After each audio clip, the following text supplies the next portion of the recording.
ます。お待たせしました。晩ご飯味噌ラーメンセットです。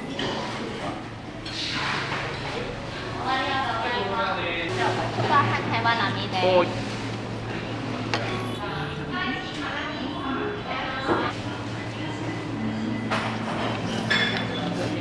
食べてこれで元気もりもりで午後も働けそうだなといつも思ってます。美味しいよ。でボリューム結構たっぷりですけど。ある。仕事で商談が朝あったり昼からっていう時は必ずここで昼食をしてきますね。週1で食べに来たりと、あと持ち帰りのお弁当でよく注文させてもらってます。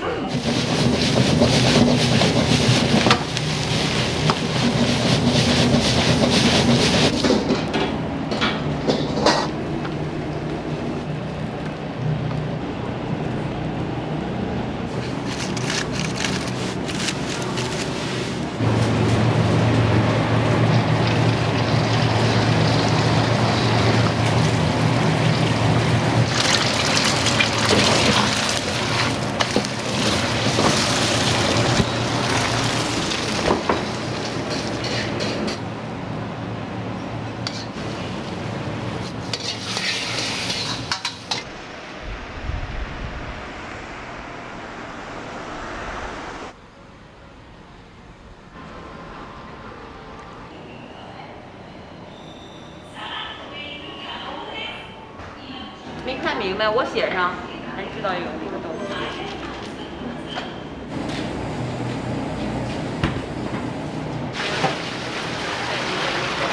把那个米给它转过去。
主人がこの地元の人で、自分がずっと中華料理やりたかったのでお昼は多分、働いてる方が、多いかな。夜は家族が多い。あと多分近所の、サラリーマンさん。今日は少し寒いですね。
八宝菜、はい。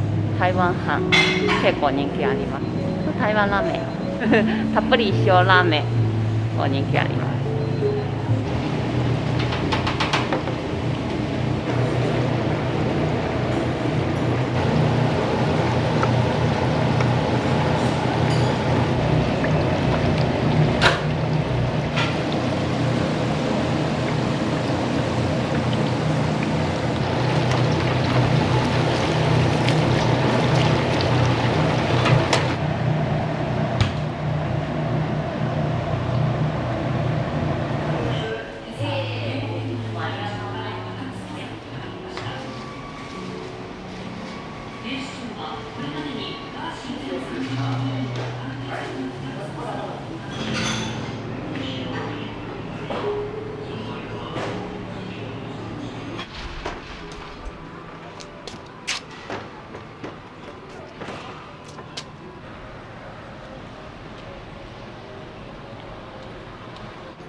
麻婆山猪骨面サイドお願いします。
ホイコーローシートでした。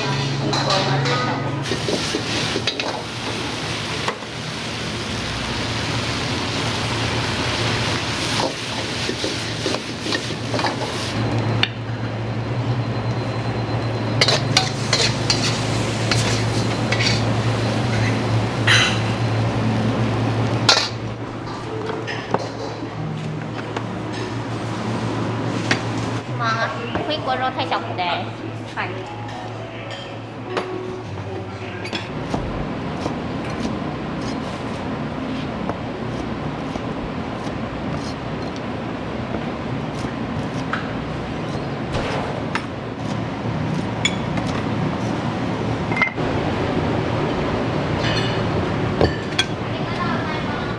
お待たせしました。魚リンチ定食です。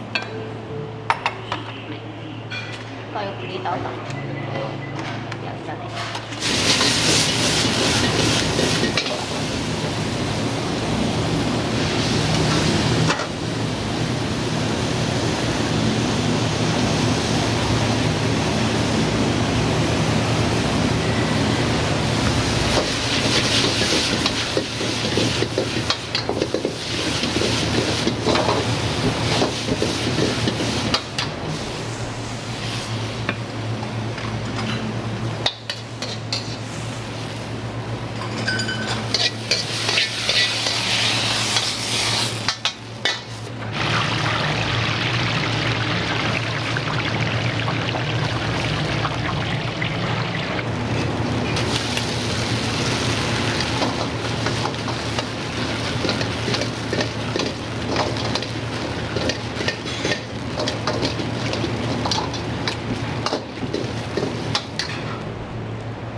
仕事で商談が朝あったり昼からっていう時は必ずここで昼食をしてきますね。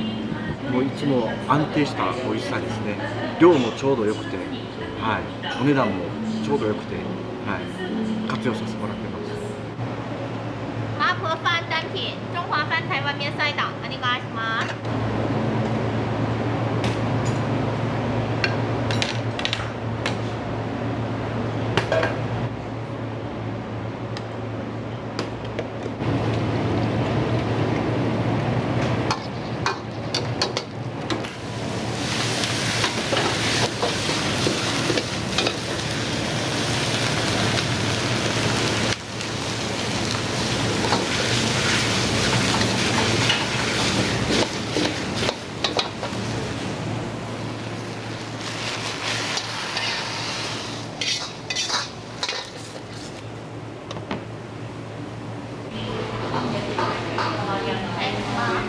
中華飯、台湾ラーメンです。はい、どうぞ。ありがとうございます。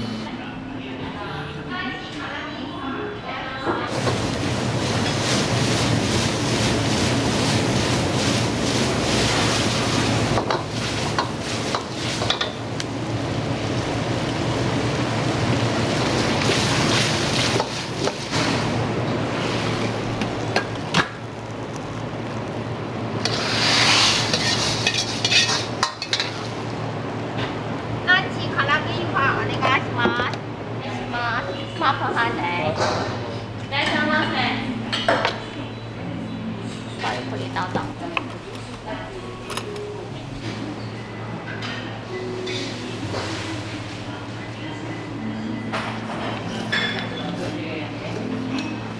やっぱ台湾ラーメンは辛くてニラも入ってて、もう本当にいつも美味しい味ですんで満足しております。食べてこれで元気もりもりで午後も働けそうだなといつも思ってます。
した晩ご飯味噌ラーメンセットです失礼いたしますごゆっくりどうぞ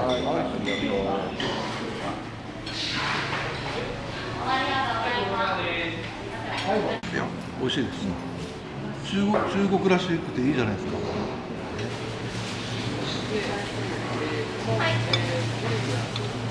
美味しいよ。でボリューム結構たっぷりですけど。ある。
バニラケチャップです。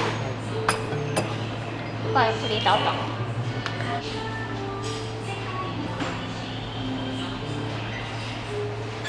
台湾刀削面，饺子一份儿，お願いします。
えると僕の父親がなんかセットで選べて、その麺、なんか種類が。で、台湾ラーメンか豚骨ラーメン。で、美味しいですけどね。味噌ラーメンも醤油ラーメンも美味しい。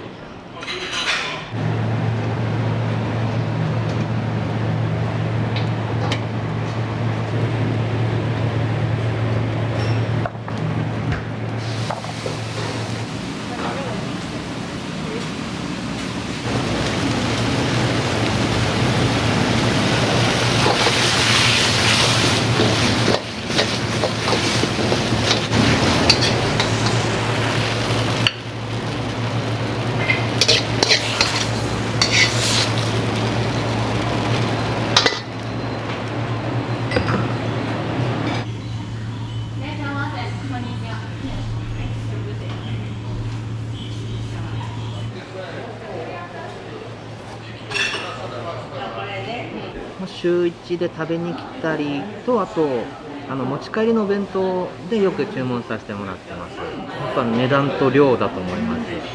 バランスよく食べれるなってイメージで通ってますね。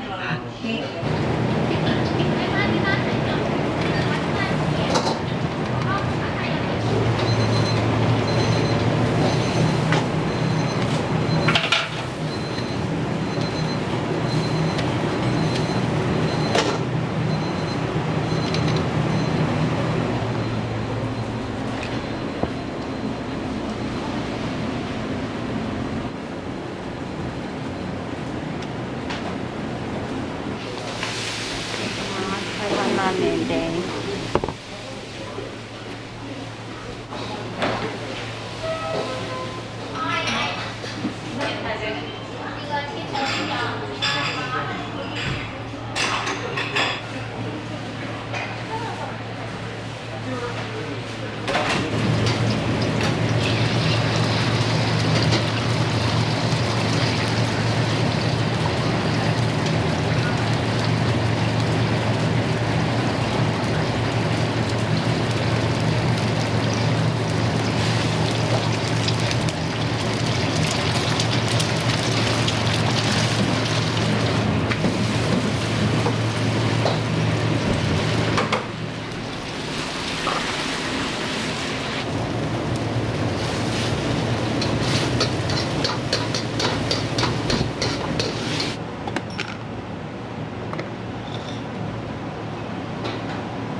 卵がふわふわ。なんか動画か。うめえ。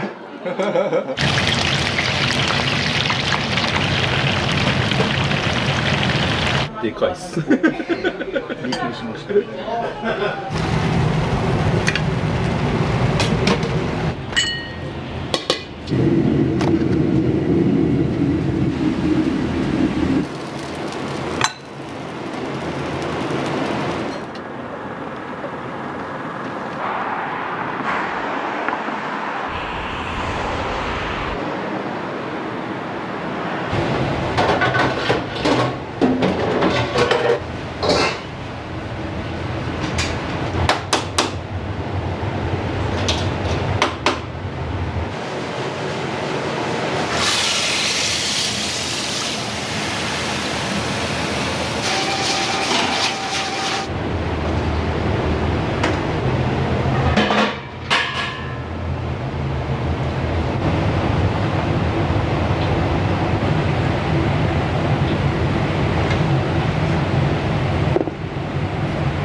そうだね、帰りになる。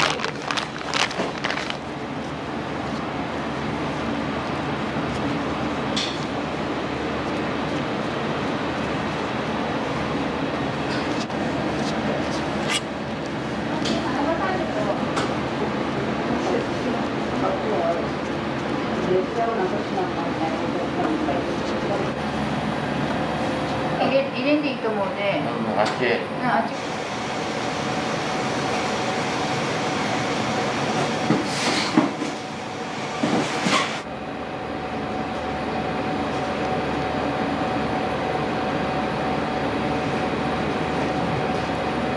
皮もパリッとした食感もいいけど、皮が食べてるような食感をなくすっていうのは僕の信頼と、中の具の野菜の美味しさ、肉の美味しさをやっぱり出すように。この層はもうミリ 0. 何ミリの単位ですから、もう映るぐらいはね、でそれを50年間薄さを保ってる。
あんかけ焼きそばとか、あんかけラーメンとか、そういったものにも使いますね。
ピングします、あっちで。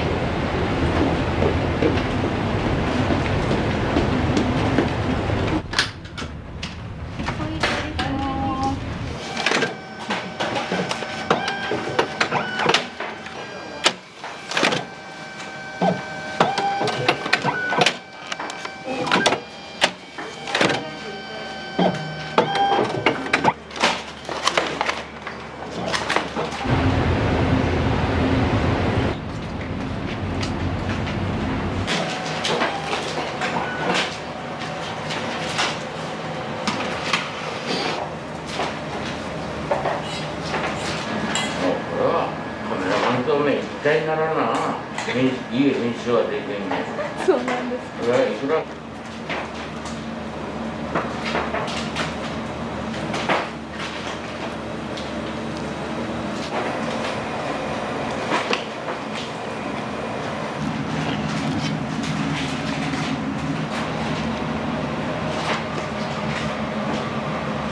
売れなくて、生が売れなかった。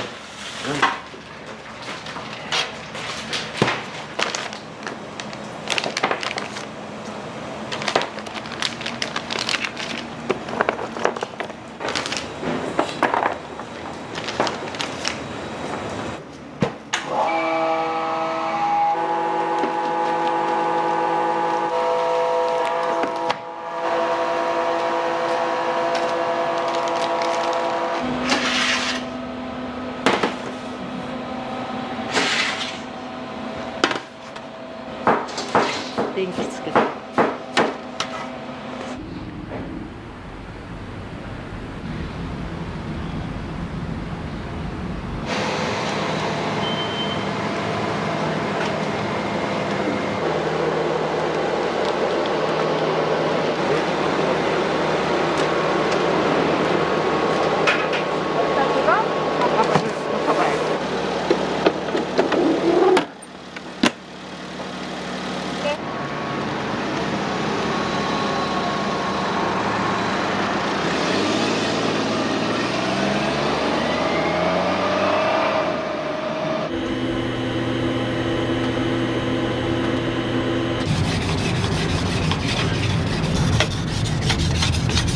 何年ぐらい使ってるんですか、これ。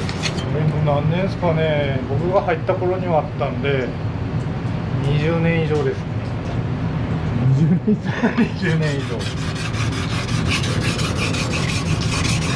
その新しいのを買わずにこういうふうにメンテナンスして使い続けることのなんか良さとかってどういうところなんですか。そうですね、やっぱり馴染みがあるんで、手の馴染み感とか、やっぱ切りやすさは全然違いますね、やっぱり新しいのを買うよりは。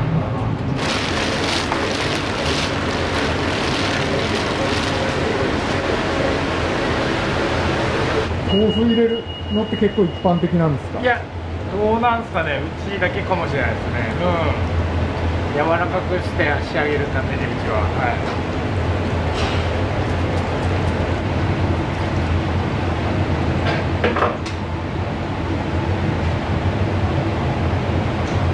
豆腐を入れて教えてもらってずっと作ってますね。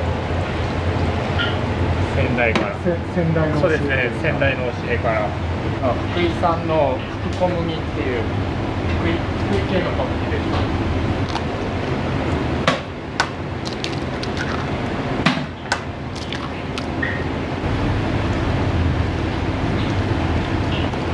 こちら何個ぐらい仕込むんですか。これでだいたい150個ぐらいですかね。土日でなくなる感じですね、2日ぐらいで。好きな人は結構好きなので、お持ち帰りで肉団子4人前5人前ってお持ち帰りするので、ちょっと粘りが出るぐらいまでしっかり混ぜ合わせて感じ。そうですね、土日は週末が一番忙しいですかね。コロナが少し落ち着いてきたので、大体200、300人ぐらい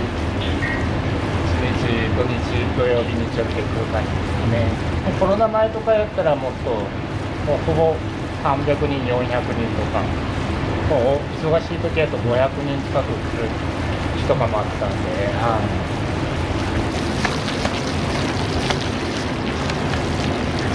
粘りが出てきたところで小麦を入れます。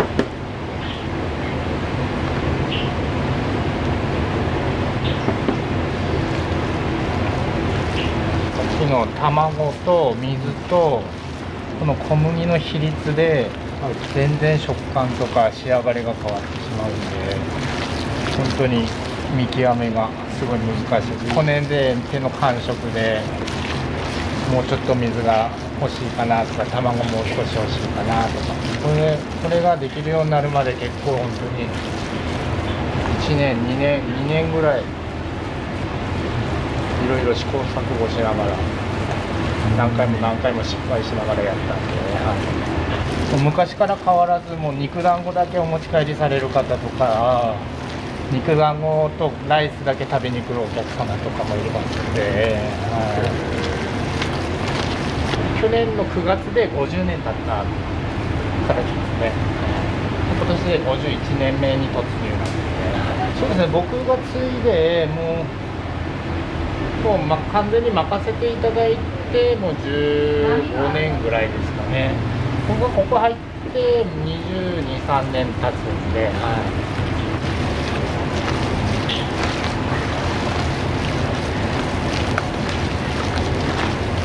そうですね、やっぱり一番は、食で人を笑顔にしたいという思いもありまして、そこから鯖江から福井県を盛り上げていきたいという思いもありますし、もちろんその飯店の味を全国に伝えていきたいなっていう思いもありますので、手の中で丸くするのがすごい難しいんですよ。簡単そうに見えるんですけど、これができるようになるまでに、そうですね、本当に何百個っていう数をやらないとなかなか難しい。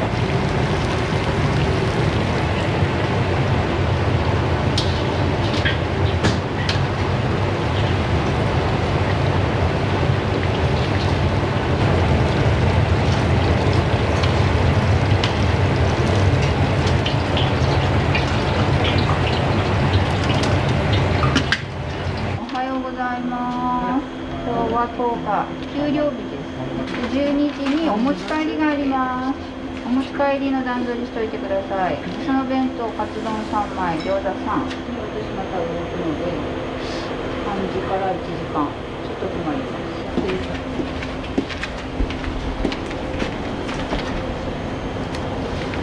卵 OK。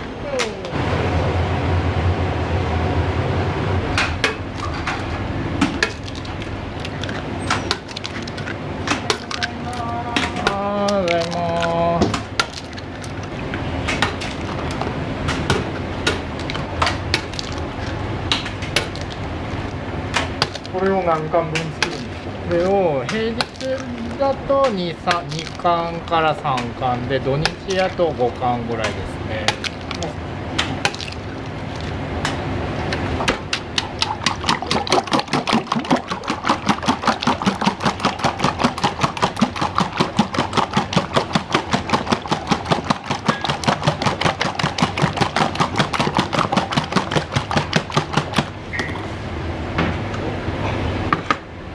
殻をこします。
土日で多いと100近く出ますね。2人に1人とかそんな感じで出ますので、スペテンを食べにわざわざ県外から来てくれたりするんで、はい、片栗粉を入れることですごいもっちり感を出るカニ玉に仕上げるんですね。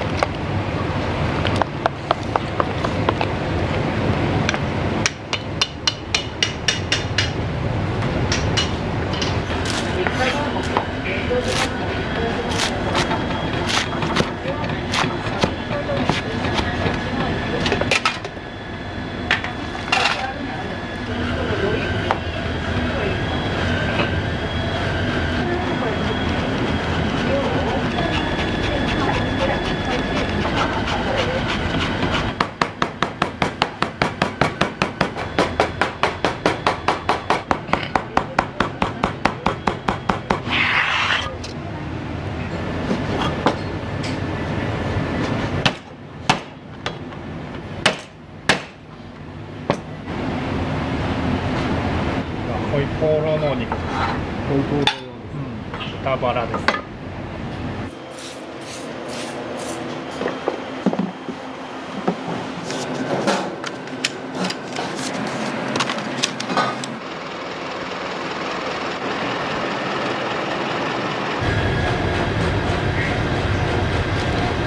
今これ少し温めて、ラーメン用で置いておきます。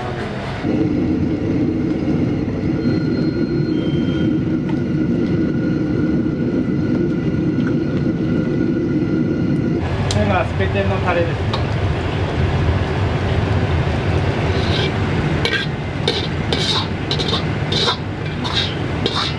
醤油ベースで甘めの味付けに仕上げたり、継ぎ足し継ぎ足し作られてるのでベースになってます。本当に好きな人はお客様はもう中華丼ばっかり。うちでしか食べれんっていうお客さんとか結構いるんで。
ランチ2つお願いします。ランチ2つですか？はい。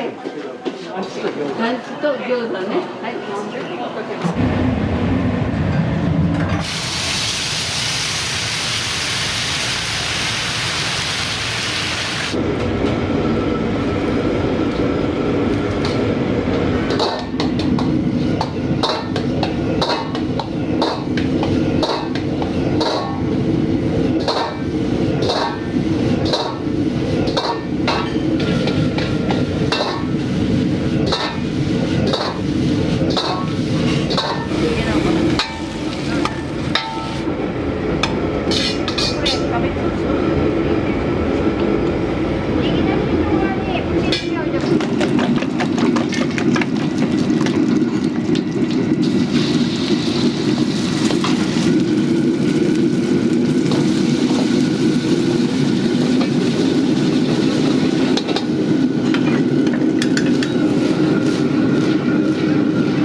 はい、すみません。あ、すみません。ありがとうございます。はい、どうぞ。すみません。ちょっとここに。あ、いい動画か。うめえ。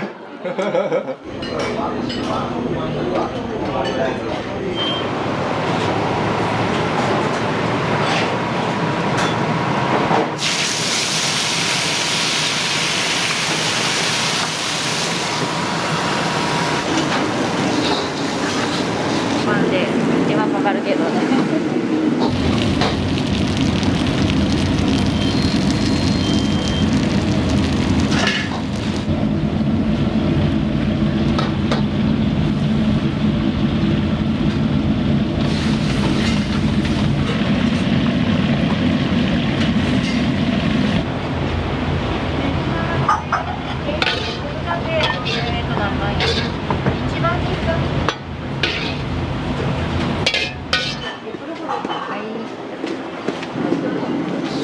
ミニミニのチャーハンとラーメンのセットね。了解。以上でいいですか。はい。はい。少々お待ちください。はい、こっちです。はい。はい、ありがとう。はい、どうぞ。野菜の方が良かったね。そうやろ。ここの味が僕は好きなの。美味しいっていうより自分に合うてるんだよな。1週間に一遍は来るね。チャーハン。中華は普通サイズ。ミニのごまセット。餃子を2人で1つ。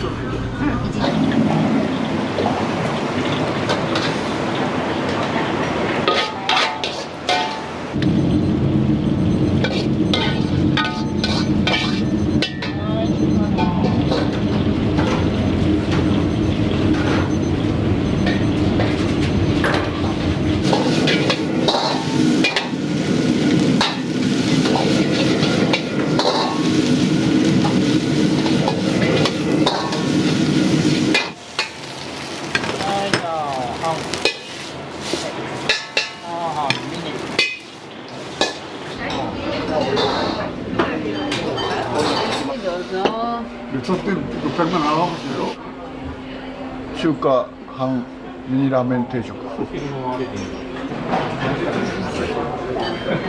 うん。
大盛り2つこれ？はい、大盛り2つ。1個やろ。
券が良くなってきた。はーい。2番に2つ。大盛りと普通。切ります。ちょっとお待ちくださいね。はい、大盛りは。はい。普通ね。はい、どうぞ。ね。すごいね。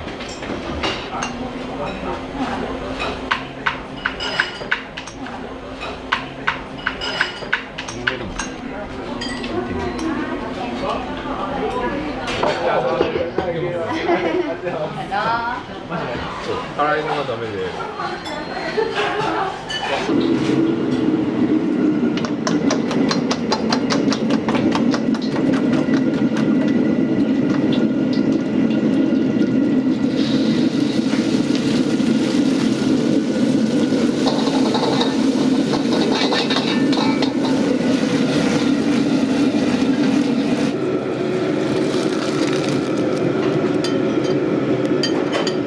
5番お願いします。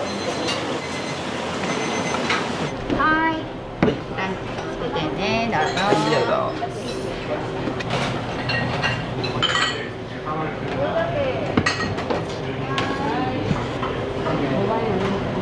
いつも何を注文されてるんですか？結構バラバラなんですけど、やっぱ名物のスペテンと餃子はめっちゃ美味しいですね。で、餃子はいつも頼むんですかね。やっぱすごい卵がふわふわ、なんか他のところよりもすごい卵が美味しいなっていつも思いますし、でやっぱ中チャーハンなのもすごい嬉しいし、でかかってるあんの塩気とかもすごいちょうどいいんで、やっぱバランスがすごくいいなって思いますね。そう。ありがとうございました。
6番でお願いします。そう、堀井哲郎が通じる人だったんだけど。そうなの？卵焼き部分の存在感がちゃんとある。あんがうまいですね。でかいっす。びっくりしました。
お待たせです。スペシャル天津飯です。はい。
肉団子。はーい、肉団子ね。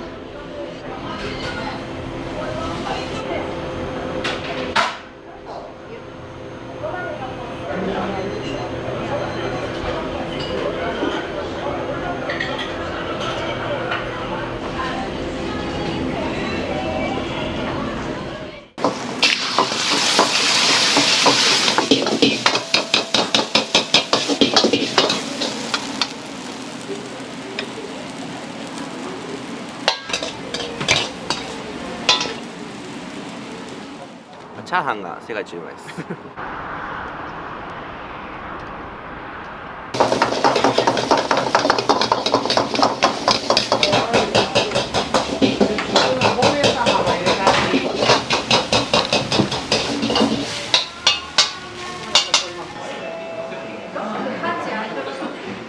いいよいいよ。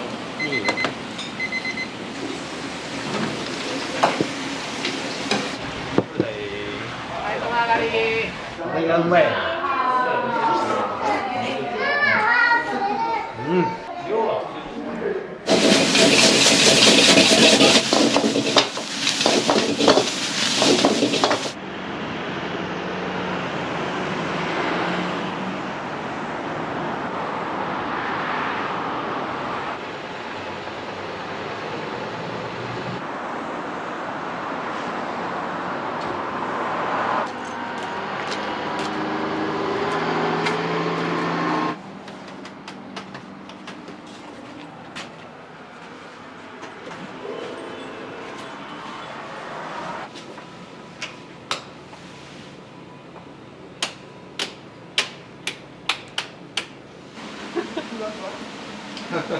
ふわふわ。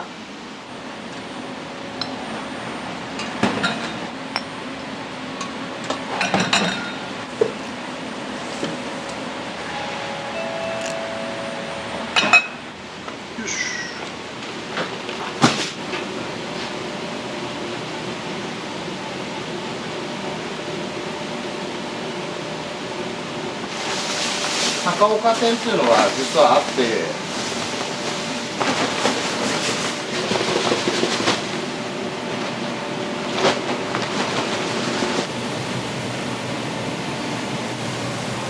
これがすごい難しくて、その繊細な仕込みでね、うちの兄貴がラーメン屋路線を行きたいって言うから、その時にじゃあ買えるなら今かなと、ここ3つぐらい候補あったんだけど、なんでここに来たかって言ったら、この射水市のここすごいチビ育てやすいなみたいな。このゴロゴロって機械ももう20年経ってるし、もう焦げとれんけどこっちも向こうの分も両方の仕込みあるから、週、3袋4袋5袋、ぐらいはやってるのかなと。冷たい肉なの。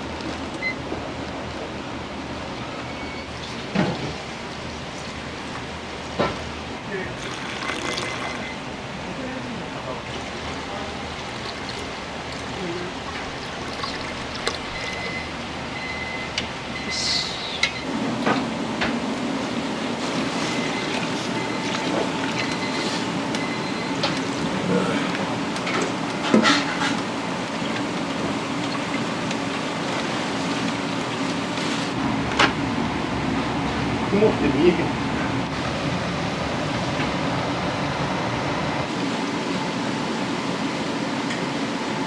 40分50分ぐらい煮込んで、さらに漬けだれに3、4時間浸すんだけど、僕ら本当に日々進化していかないと、やっぱいろんな流行りとかあるから、そこに合わせて、だから10年前の工程もいろいろ変わってるし。中で効率よくまあ3種類ね。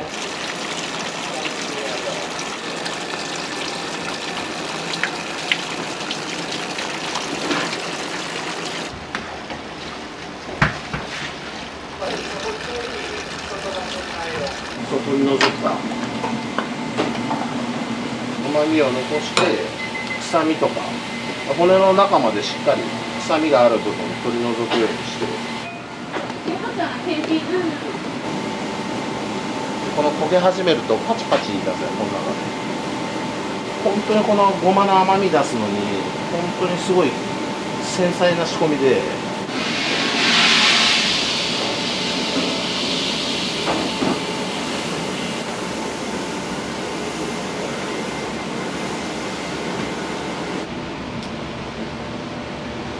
これ本当に色つき始める手前でやめるんだけど、で入りすぎるとねやっぱ甘みが飛んじゃうし。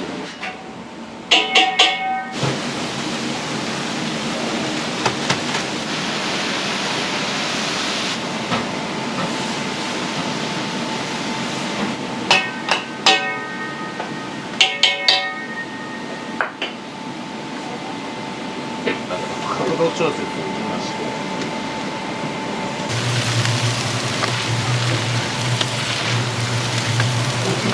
うちの兄貴がやっぱカラワンとって反響もあったのを知ってたんで、でも本当にその時代の5点それもだいぶ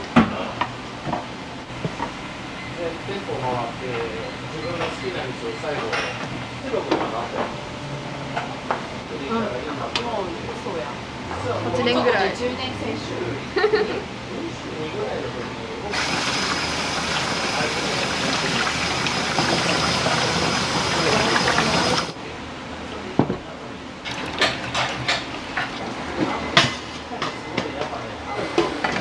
何のタイマーか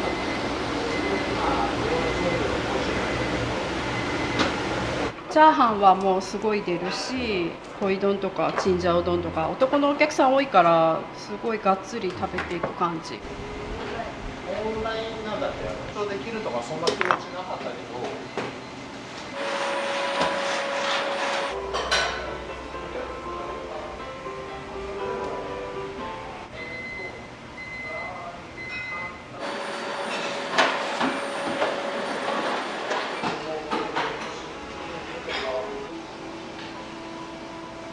2015年トントンうちの兄貴がやっぱカラワン取ってまあすごいその後も反響もあったの知ってたんで、やっぱ本当コロナで売り上げガクンと落ちた時にコロナで潰すの本当嫌だなって。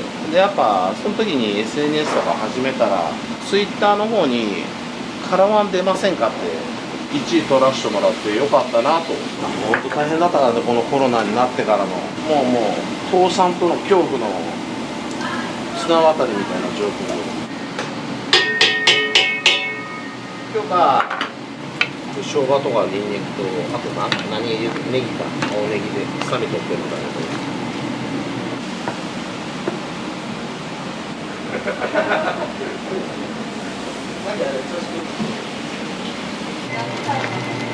どこれまあいろんな調味料とか香辛料入ってるんだけどこれねやっぱ食べながら食感卵だけでもいいですか。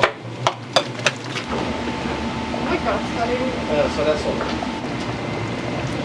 まあいろいろやってるからそりゃそうだと思う。普通の人間の心理で汁なし担々麺と味噌担々麺系であと辛い辛味噌担々麺っていうのとそこら辺が2番手グループかな。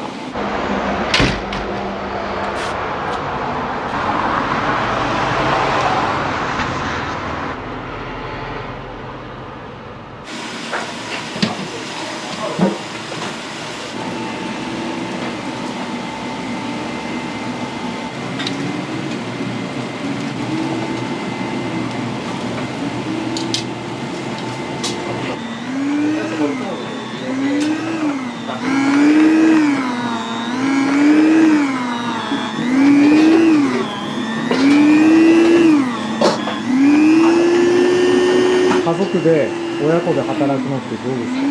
気使わんでいいから楽ではあるかな。まあ仲いいから別に辛辛いことはないかな。それも大変そうです。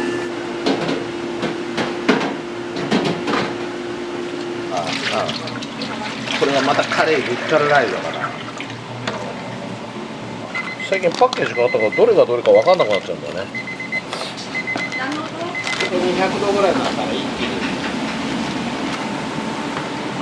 だからこれも失敗したら笑えん仕込みでさ、担々麺一杯ですごい手間暇かかってる。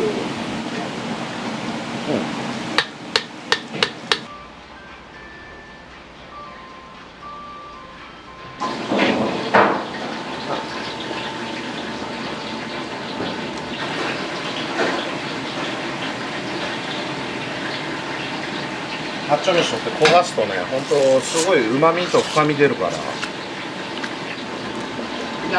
移す作業を裏でやってる。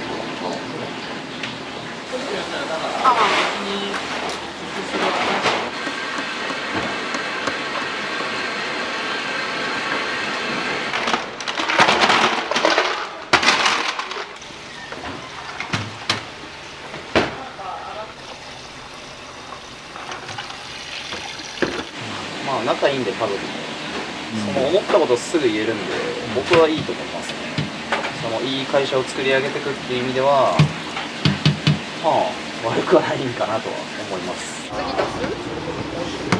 あってもいいと思う。てか共演。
テーブルにお席どうぞ。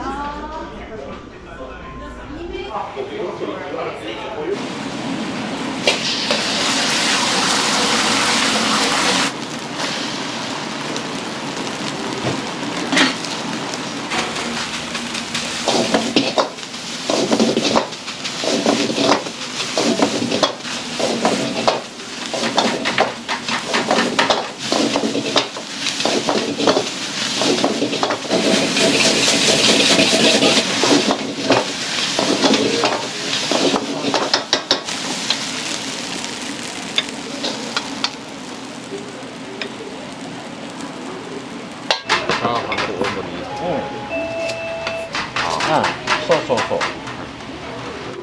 はい、すいません。チャーハン大盛りです。はい、失礼いたし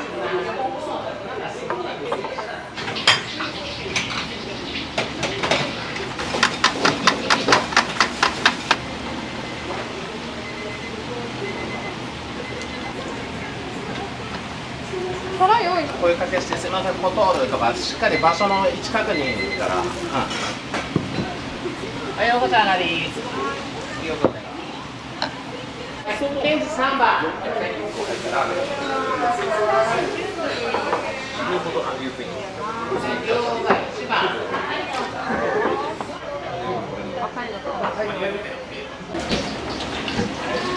ぞお待ってください。はい、お願いします。はい、お願いします。はい、ケンジ3番。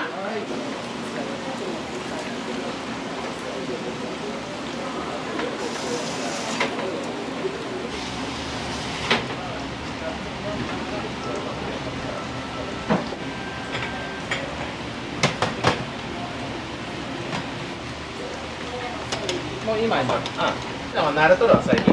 両方大。はい。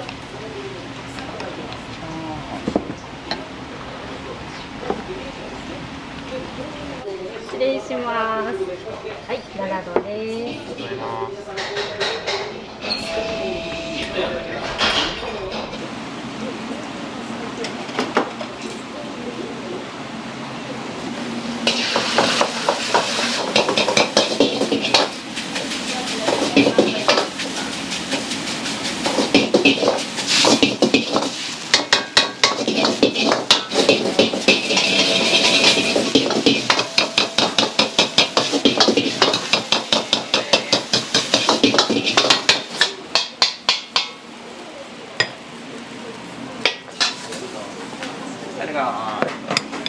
あがり。はい、関東一番。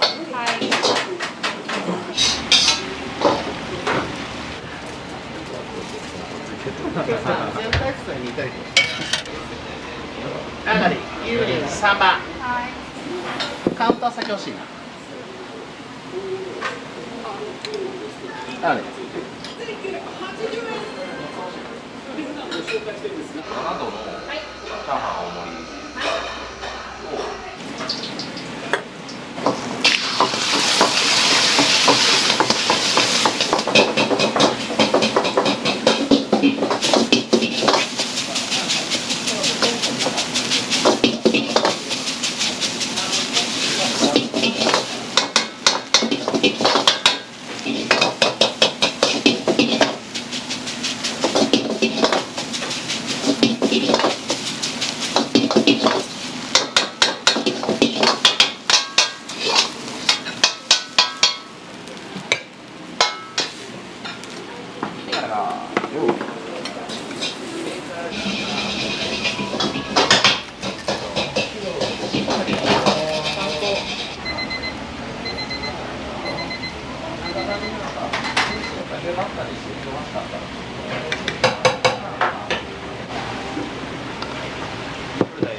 すいません、失礼いたします。じゃあこちらが7。4度。単純に美味しいですよね。簡単でやっぱりメインでやってるだけあって。ケンさんそこにいて。はい、4番。はい。盛ります。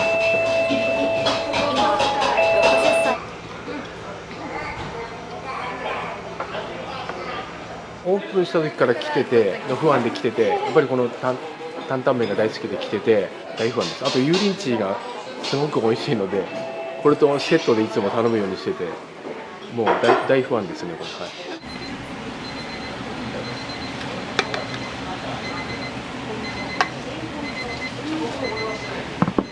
お願いします。はい、失礼します。担々麺7とライス小です。はい、会計どうぞ。150円。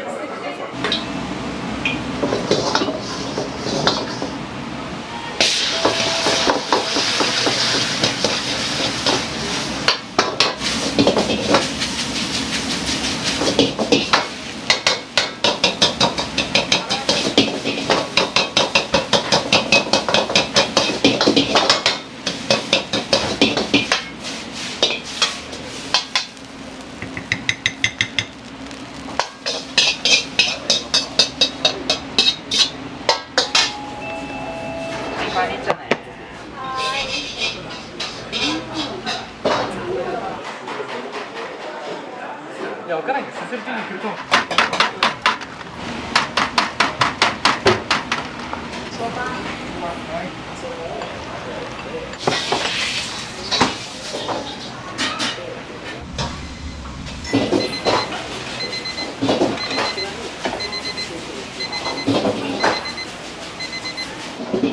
ごめん、番号が6番。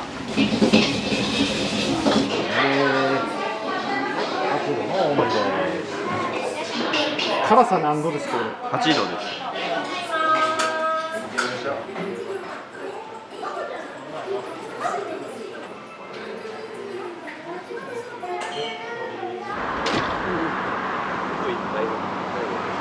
辛いのがちょうどよくてうまかったですね。チャーハンが世界一うまいです。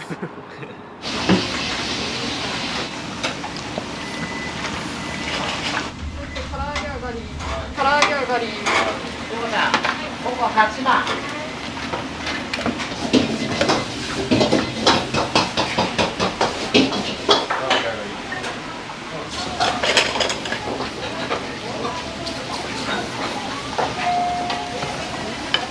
チケットはただいもお願い。受付中。はい、8番。はい。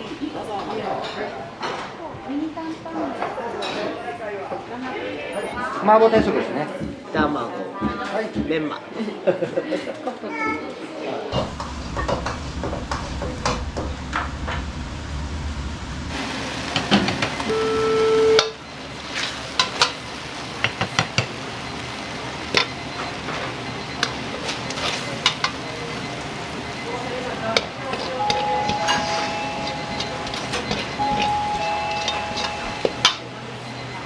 それ、また外れて。これ、はい。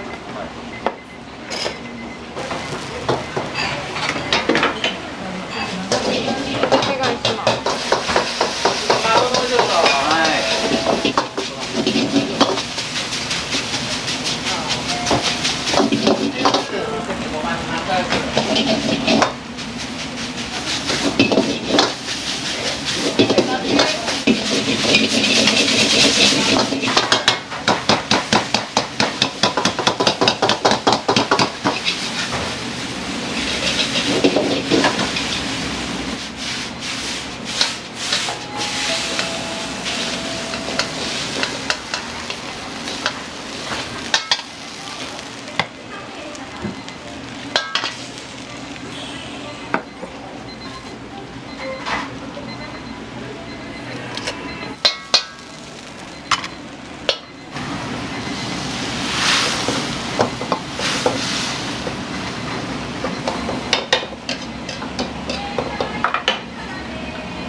帰りね。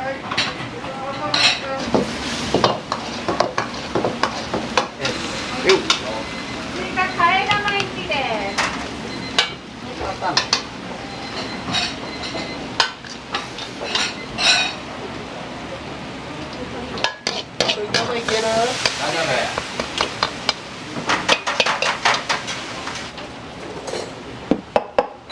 あ、山椒がそろそろなくなるわ。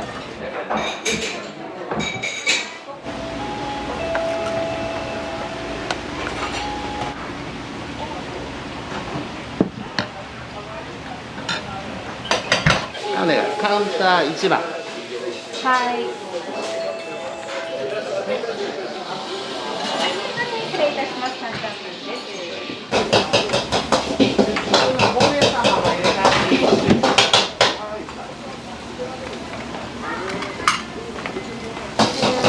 8番。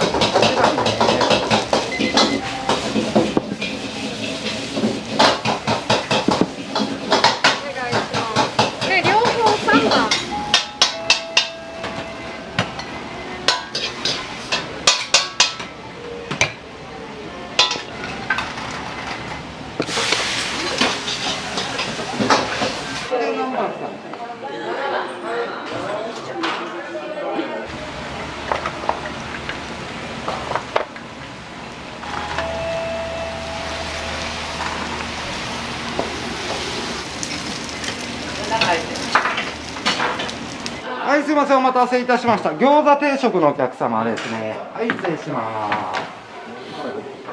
はい、すいません、失礼いたします。チャーハンのミニ。はい、すいません、こちらおはようございます。いたしました。唐揚げ定食です。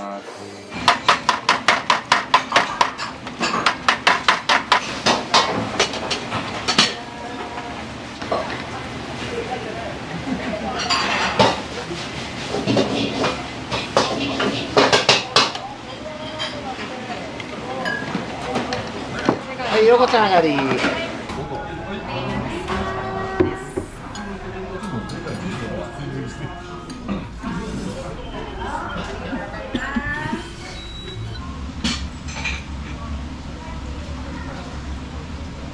はいチャーハン台カウンター3番はいゲ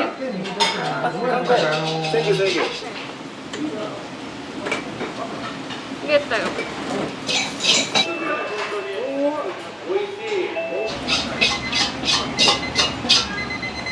おこジュースがない急いで準備してお願いしますはい、すみません。お子様ラーメンですね。こちらでよろしいですか。はい。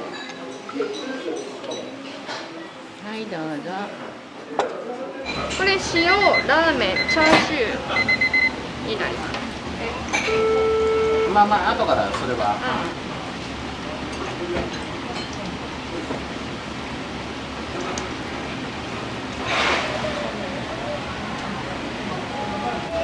それで取ります。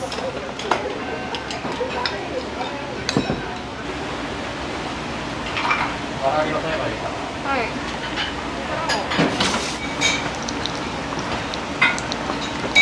唐揚げ定食のお客様。はい、どうぞ。じゃあ受け取ります。失礼します。こちら醤油のラーメンですね。こちら塩ラーメンです。チャーシューとじゃあインセットのチャーハンです。ちょっと小さい皿2つでくれる。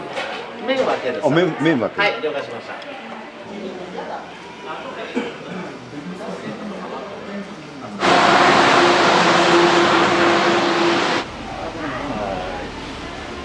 まあ、一丸になって頑張ってると思います。まあ、とりあえず売り上げは上げたいかな。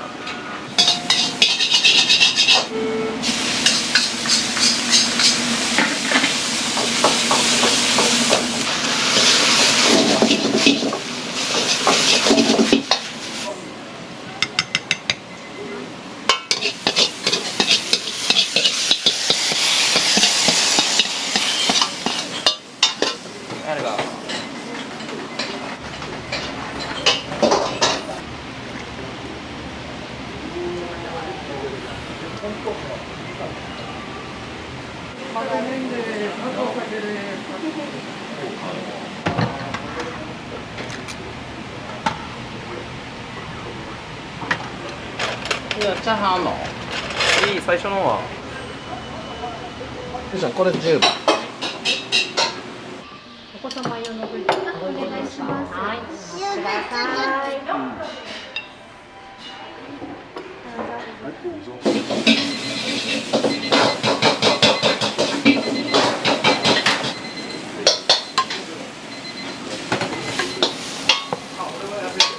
願いします。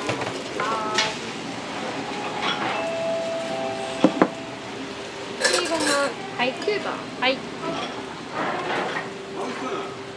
担々麺10度ごまトッピングです。はい、どうぞ。最高。これがうまい。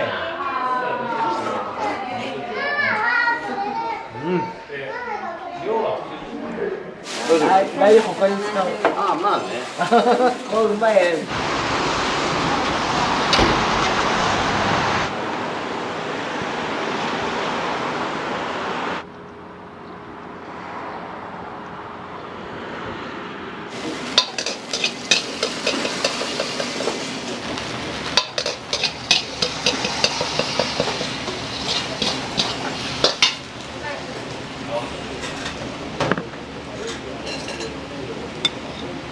これはもう豚と胡椒汁。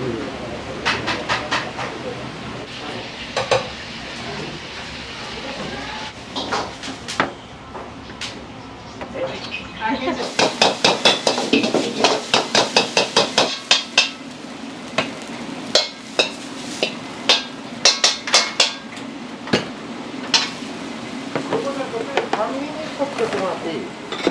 半身に。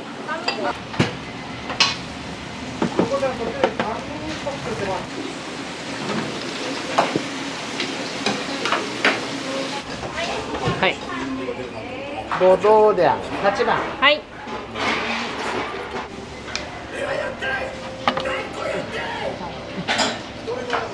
辛味噌のラテ1番。はい。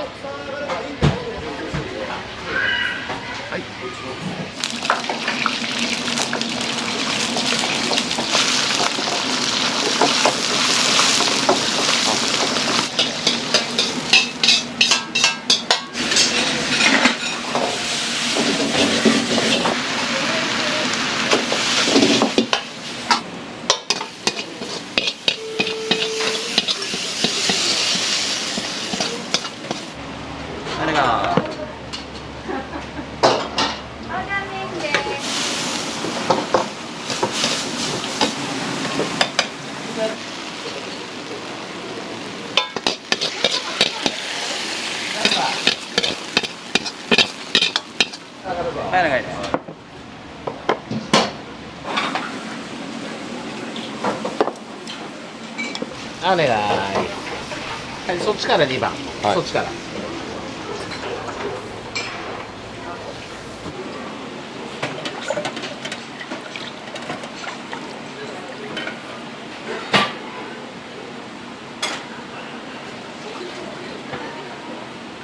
お願いします。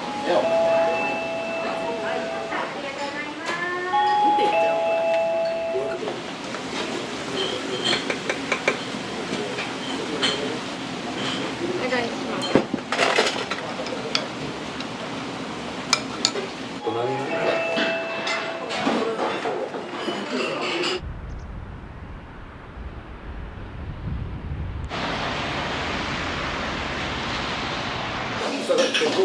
はい、失礼します。はい、どうぞ。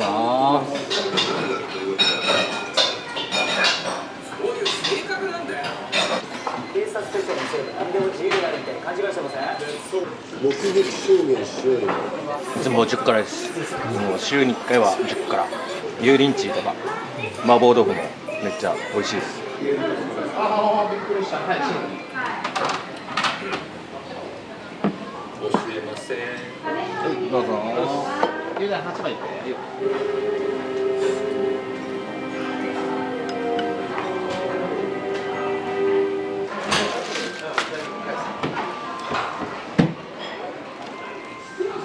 あ、ピンクで、お風呂入れてあげて。あ、はい。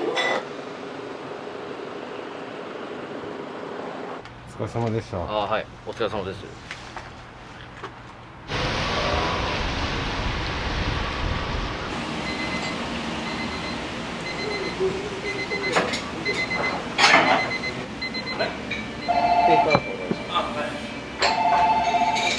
はい、失礼します。どうぞ。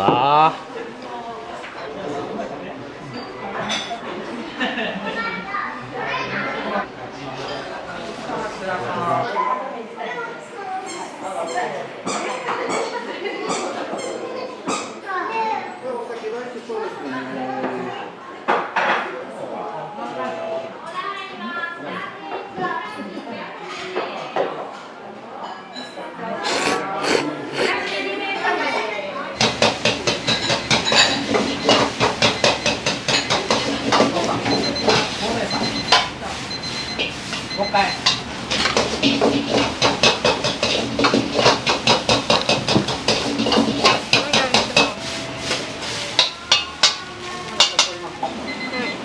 いいよいいよ。順番通り。いいよ。いいよいいよ。だから警察は気合いだよ。担々麺じゃないですね、これは。これはチャーシュー麺。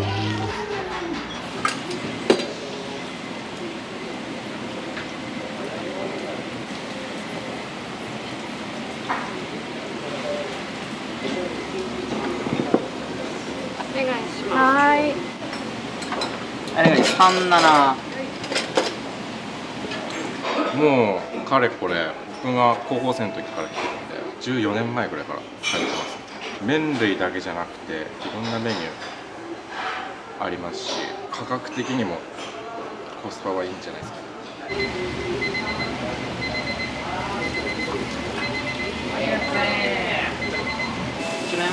いや、ここネギ茶とパンタン。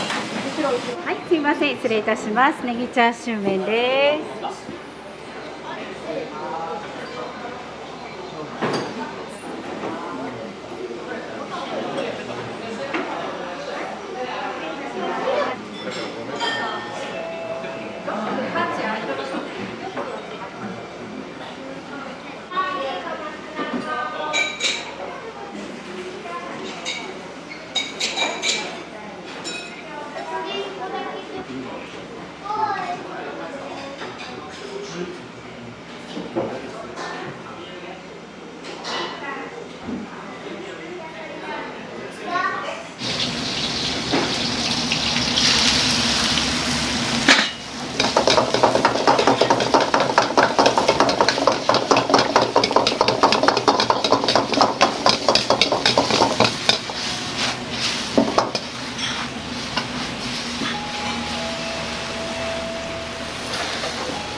お願い。はい、すみません、失礼いたします。天津丼です。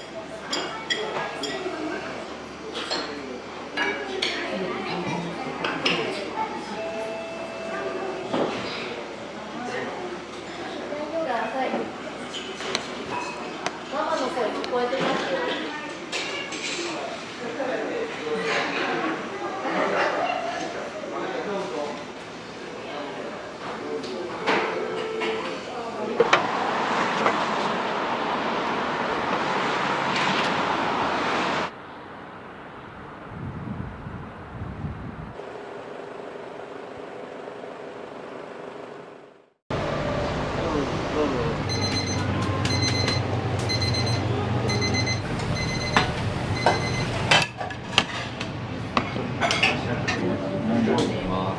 チャーシューサービスね。ありがとうございます。チャーシューサービスです。ラーメンって一杯で完成形なんで、やっぱり一個一個こだわってやってます。チャーシュー麺のお客様。はい、はい、失礼しま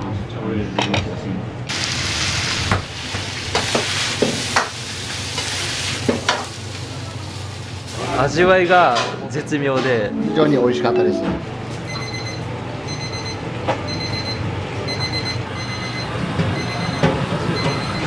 はい、すみません。お待たせしました。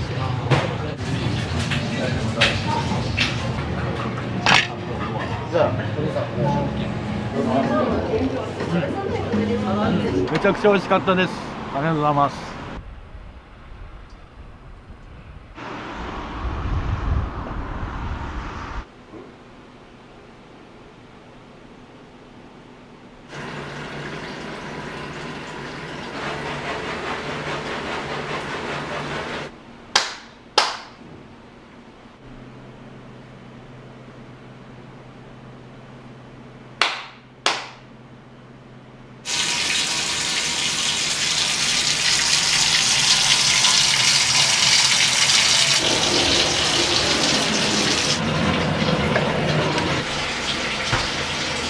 大体朝はもうこの時間から毎日。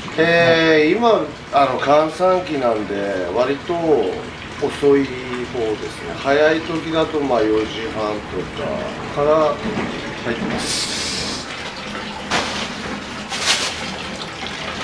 これが新タンですね。まあ塩ラーメンなんとか白醤油ラーメン使ってるんですけど、前日から煮干しとかなかなか手をして。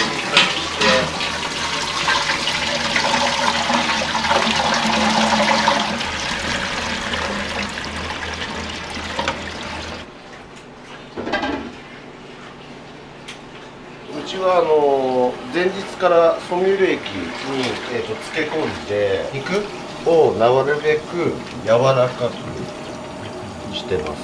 普通のチャーシューと違って工程が2つぐらい多いかなって感じです。多い時だと6本以上は出ますよね。いや、運送会社で働いてたんですけど、周りに飲食をしている人が多くて、で、まあね、やっぱり手に職をつけたいなって思った時に、まあたまたま周りにそういう方が多かったんで、自分もやってみようかなって思ったんですけど、その時が今43で33の時に会社辞めたんですけど、すぐできるものって何って思った時に考え方は安易だったんですけど、まあ、たまたまラーメン屋で、まあ一個のことだけこうするの好きだったんでっていう形でやってます。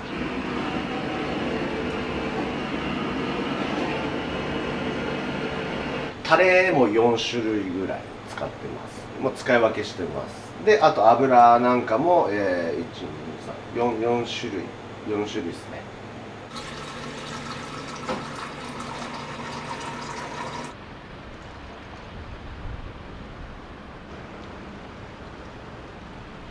高校生、大学生多いですけど、普通の人もやっぱり多いです。全世代に来ていただいてるかなっていう実感もあるんですけど。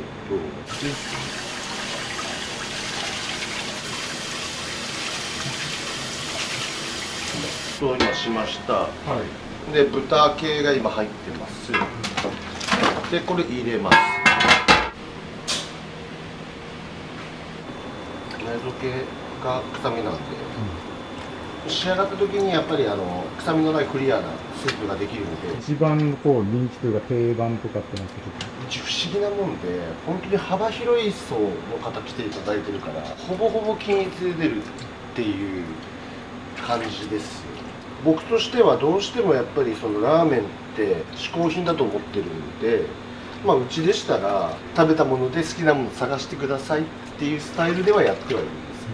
だから若い子だったらやっぱね、パイタンとかあと混ぜそばが多いんですけど、年召された方だとやっぱ中華で、あとやっぱ塩ラーメン。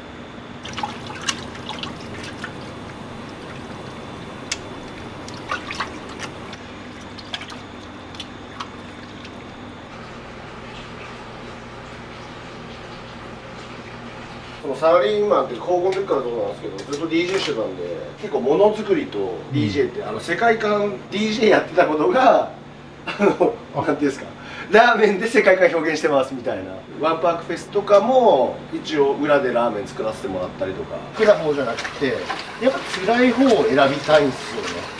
それの方が自分の思いがハマった時にもう快感ってめちゃくちゃやばいなみたいな、人に喜んでもらうっていうこういう快感を早い段階から覚えれたっていうのはめちゃくちゃでかかったかな。好きなことで飯食えるってめちゃくちゃ幸せなことだなって、やっぱサラリーマン経てるから思う部分、ただやっぱお金を稼ぐんじゃなくて、やっぱりやりたいことをやりながら生活させていただいてるっていうことにやっぱ感謝して生きていかなきゃいけないなっていうのは思ってます。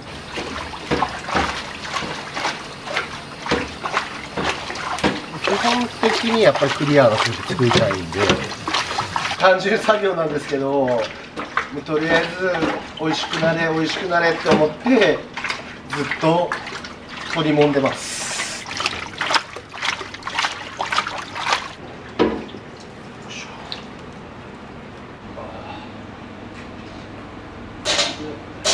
沸騰した瞬間ぐらいでもう取ります。はい、で、こっちにここで今アクを取って初めてこっち側に移しま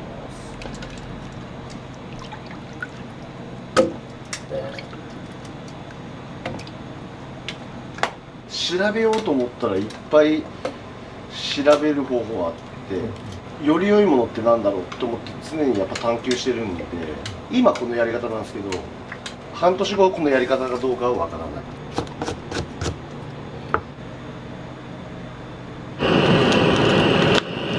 硬くもなくプリッとしてる。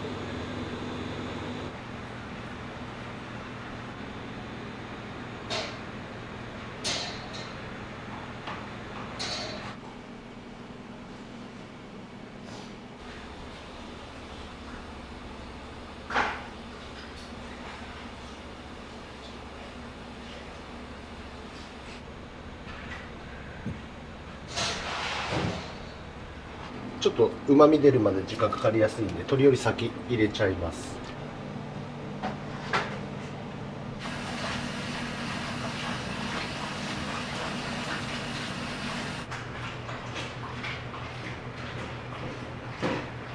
まあ実際これを入れていきます。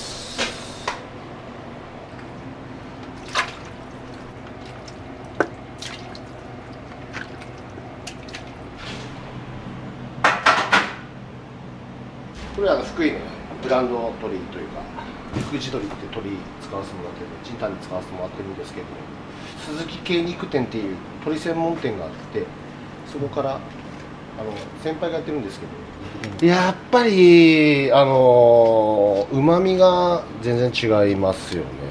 福井のものを使いたいなって、福井でやっぱこうやって商売させてもらってるんで、その思いもすげえありますね。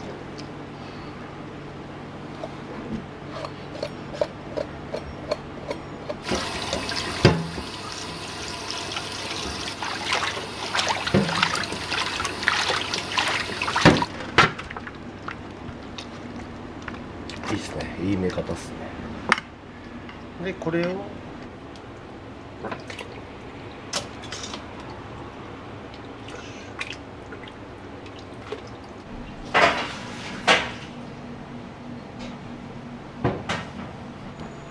でこれも前日からソミュ液つけて、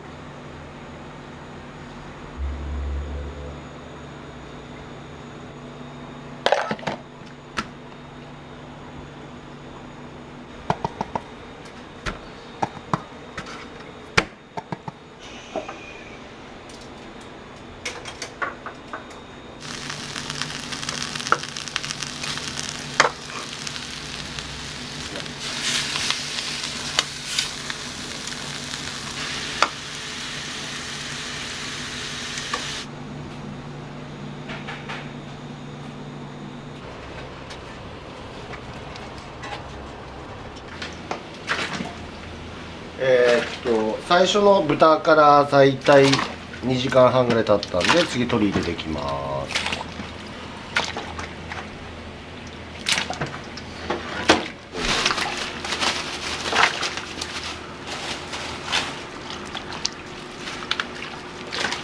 この状態でまたここからまた 4,5 時間炊きます。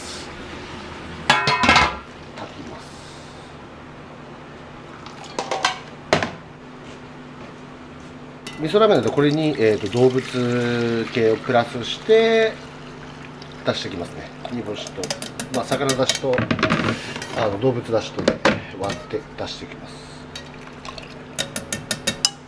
潰すとどうしてもそこから、ビチャッとなっちゃうんで優しく。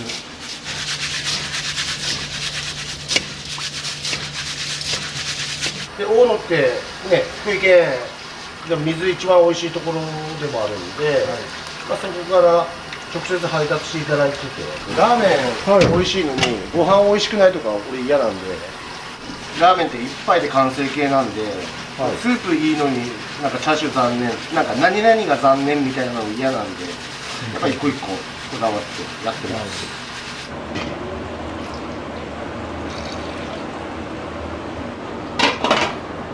30分ぐらいいろんなこと流用して。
最初安定するまで結構アクが出るんで、まめに取ってあげる。は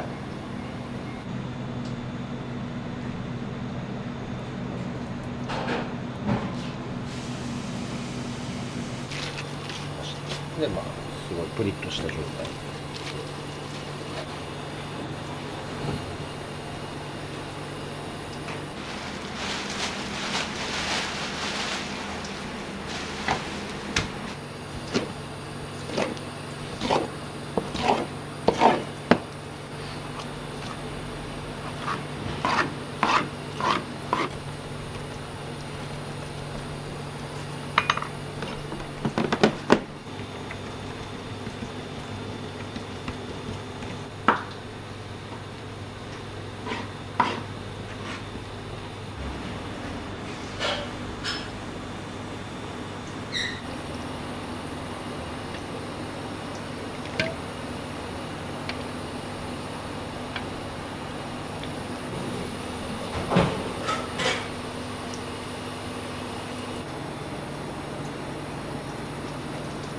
とりあえず夜巻くんですけど、それまでまた、漬け込んで、また夜巻いてからも漬け込んで、さっきの朝の工程になるっていう。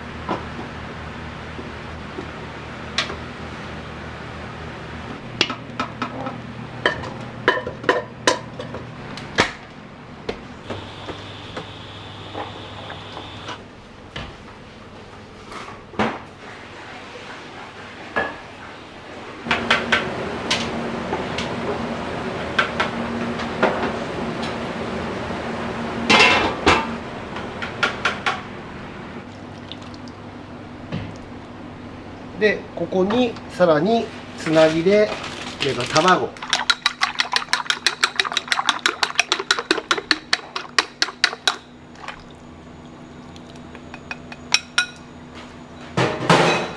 足して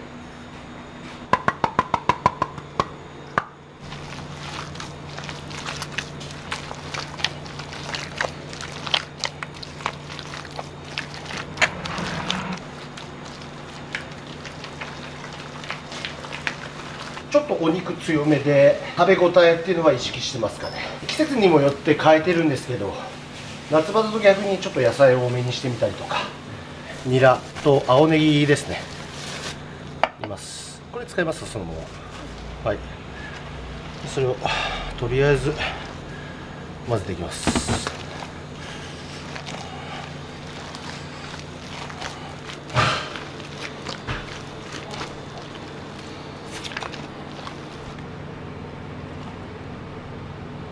綺麗なやつですか。こうしたんですか。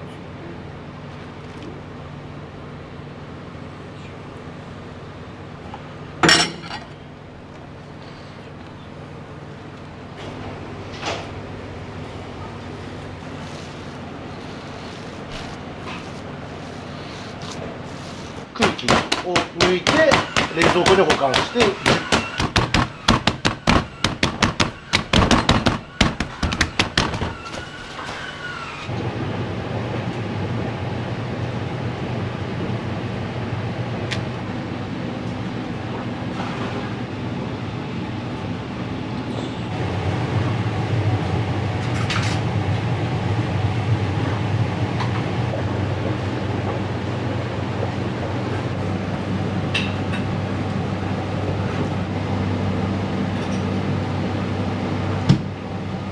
さっきより白濁とちょっとずつしてきてるんですよね。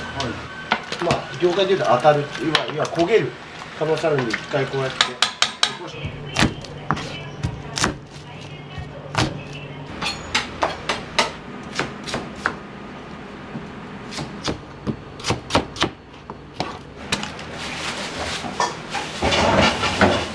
あとは営業しながらあと2時間ないし3時間ぐらい。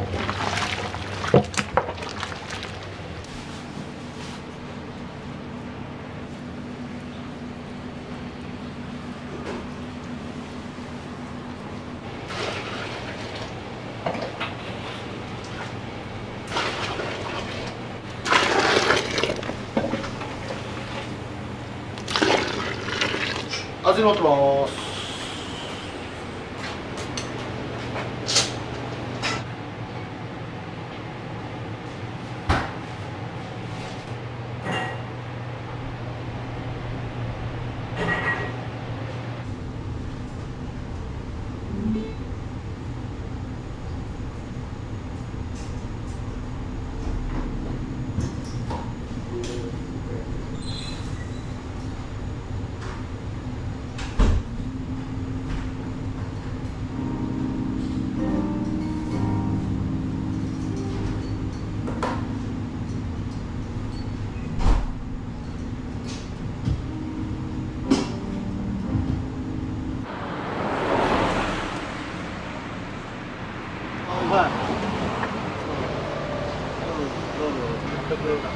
あ、おはようございます。おはようございます。おはようございます。工場？そうです。わあ、すげえな。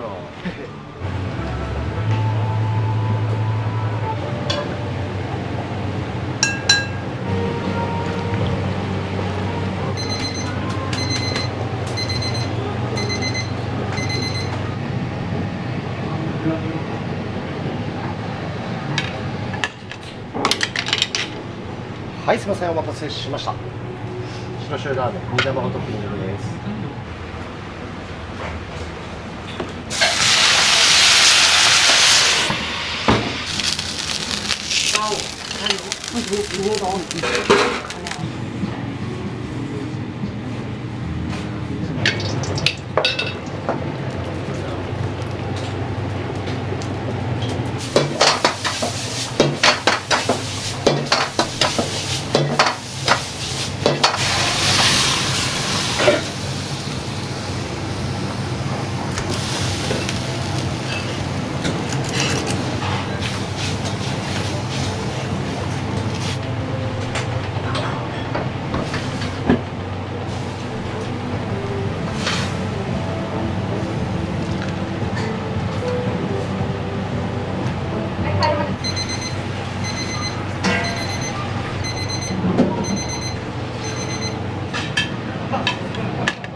3番さん、トランプ。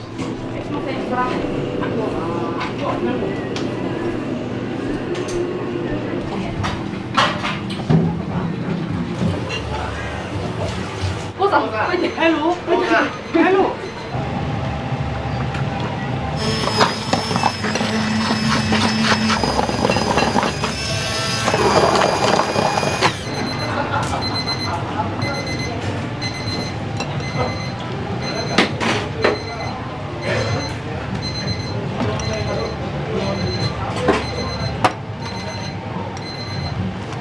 緊張してるんですけど大丈夫ですか？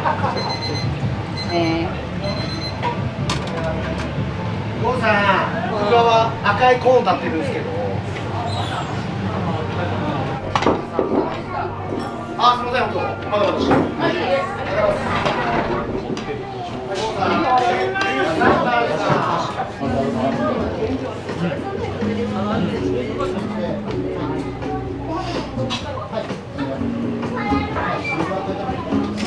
チャーシューサービスです。はい。チャーシューサービスね。ありがとうございます。チャーシューサービスです。ごめんなさい、チャーシュー麺お待たせしました。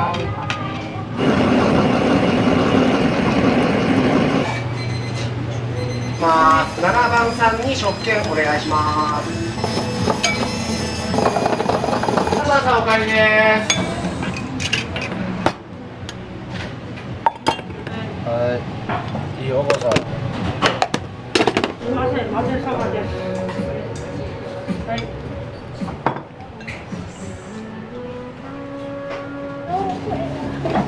ラーメンあげるよ。ごちそうさまです。めちゃくちゃ美味しかったです。ありがとうございます。めちゃめちゃ美味しかったです。はい。白湯大好物になりました。ありがとうございます。また来ます。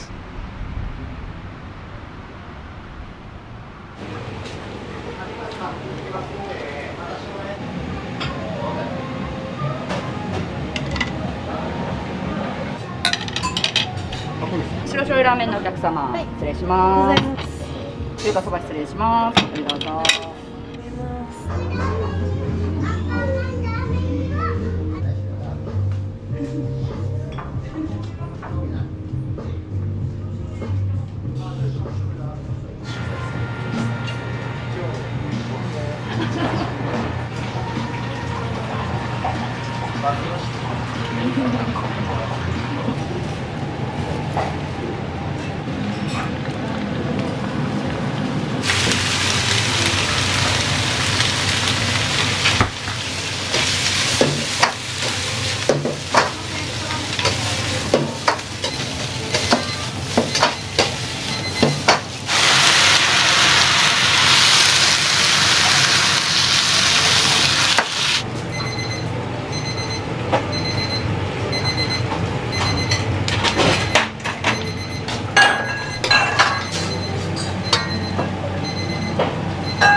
取ります。数台かけてもらった味変するよかったらこれ試してください。どうぞ。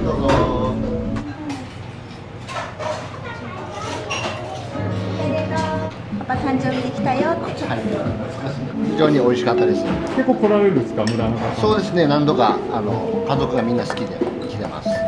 今日は、主人と一緒に、まぜそばと鶏白湯食べました。すごい美味しいです。福井で一番美味しいと思います。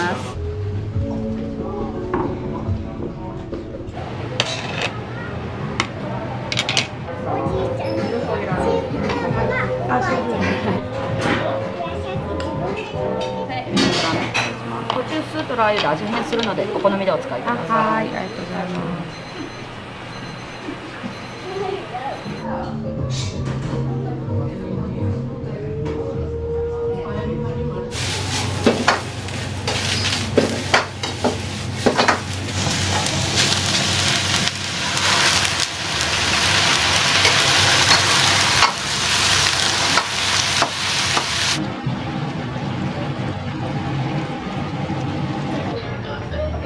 すみません、エビモクラーメン失礼します。こちらも途中スープとラー油で味変するのでお好みでお使いください。ありがとうございます。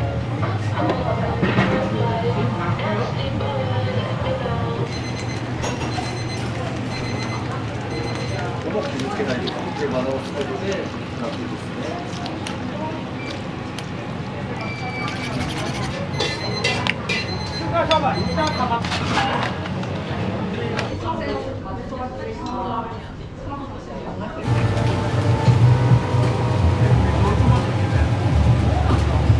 10秒ぐらい入ります。だからエビって熱いじゃないですか。なのでどうしても途中で伸びちゃう。瞬間やっぱり一番ベストな状態で食べてほしいなって思ってるんで。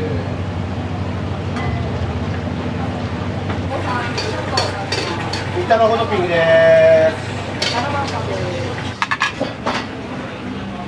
ごさん、7番さんお願いします。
じゃあ、お兄さんお願いします。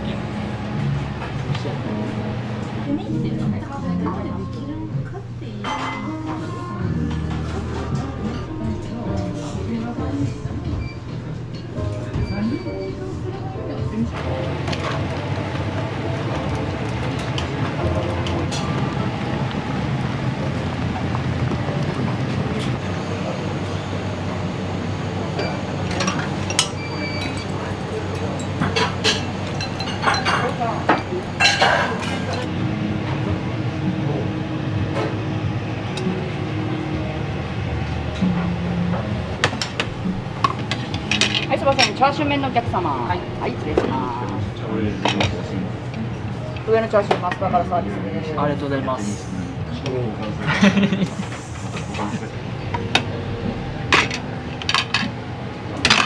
はい、お待たせしました。はい、取り替えたし。はい、離します。はい、どうぞ。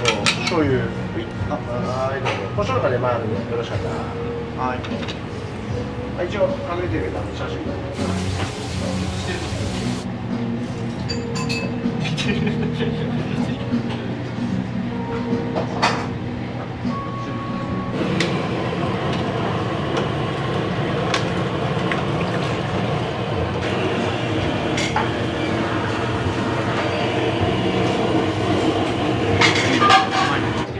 なんかもう味わいが絶妙で、もうとても食べやすく、もう2杯目もいけそうなぐらいの美味しさです。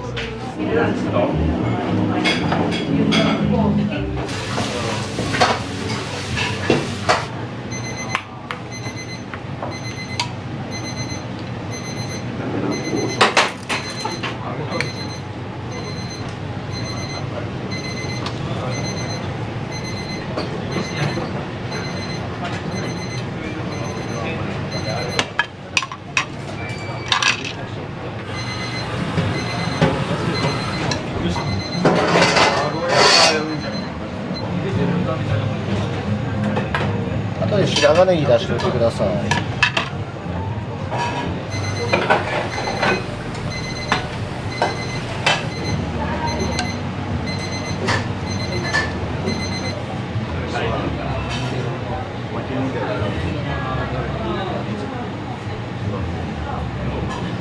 いや、手抜けないですけど、一応練習しながら。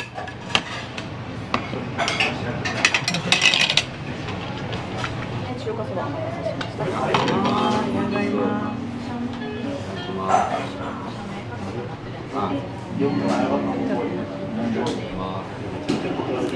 す。やっぱりスープあっさりしてて美味しくて、チャーシューも炙ってあってとろみがあってすごいファンです。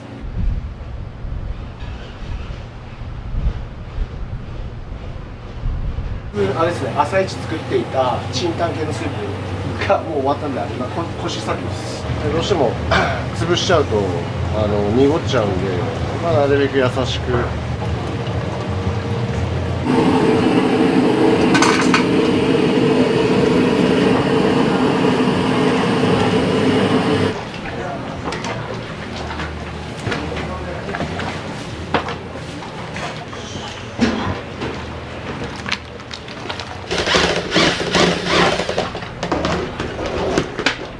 どの子のシーンもう固形物がない感じですね。でも今全部こういう感じ。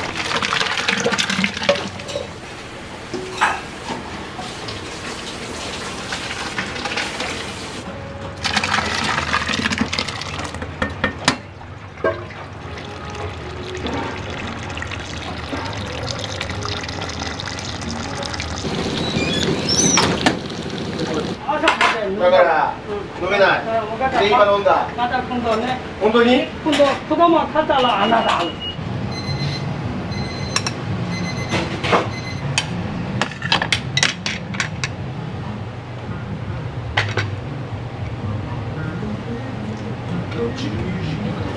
が多いです。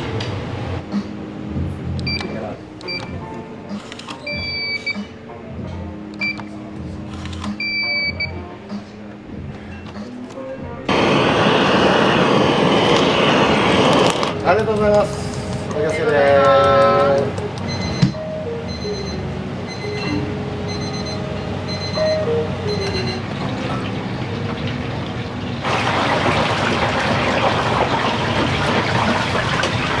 はい、すみません。お待たせしました。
レンゲ。子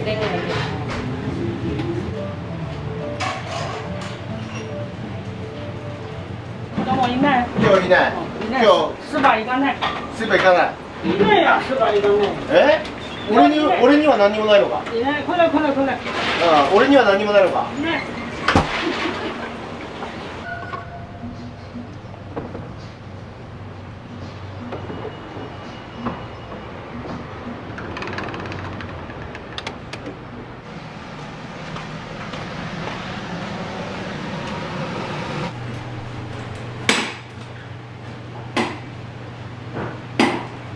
まあ、仕込みしてることもあるんですけど、あれ基本的にあれこれでこうやって寝てます。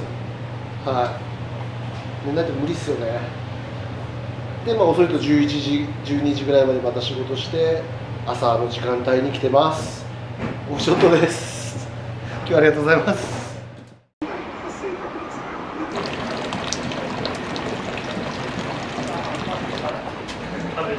昔は敦賀ラーメン文化っていうのが存在していて、その敦賀ラーメン文化を絶やさないようにっていうところからこのお店を作ることになった。あっさりしててコクもあって濃厚でめちゃくちゃうまかったです。ありがとうございます。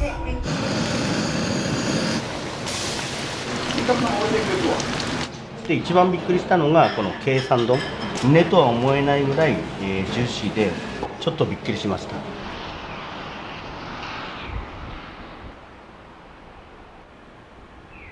ネクスコ中日本の提供でお送りしました。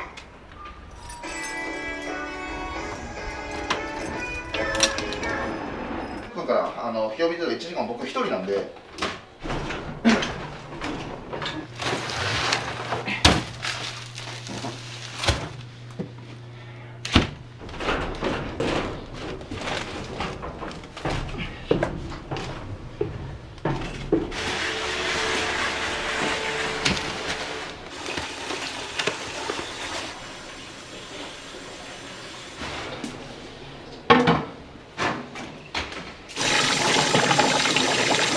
鶏って言っても親鶏とか若鶏とかいろいろあるんですけど、若鶏だとどうしてもスープのコクが足りないんで、基本的にはもう絶対に銘柄って親鶏にこだわってますね。大体3ブロックですね。1ブロック5キロのブロックを3つですね。難しいのがその個体ですね。鶏の個体によって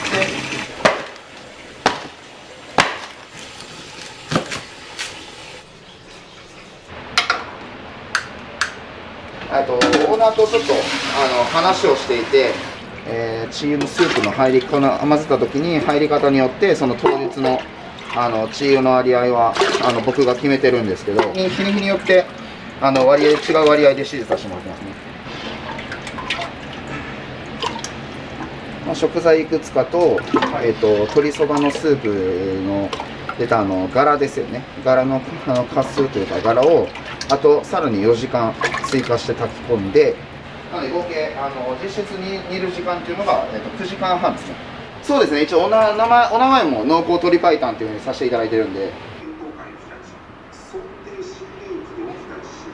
敦賀といえば昔は敦賀ラーメン文化っていうのが存在していて、敦賀の本町通りっていう、通りがあるんですが、その本町通りによくそのラーメンの、屋台がずらっと並んでて、敦賀ラーメンっていう、醤油ラーメンが、名物というか有名だったんですけど、あとそれもどんどん時代によってだいぶ今薄れてきてて、どんどん時代に流されてそれがなくなっていくのも寂しいってオーナーが考えたんで、それで思ったオーナーが日本食の料理人の、ノウハウとかを合わせてその鶏そばのスープを考えて、こちらの鶏の設立っていうのを設立して、その敦賀ラーメン文化を絶やさないようにっていうところからこのお店を作ることになった。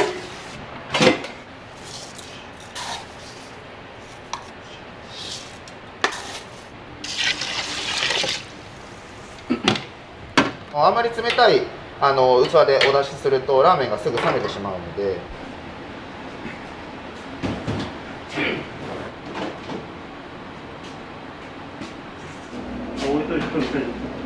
看板メニューっていう言い方をさせてもらうと鶏そばの醤油ですねとお答えをさせてもらってますね。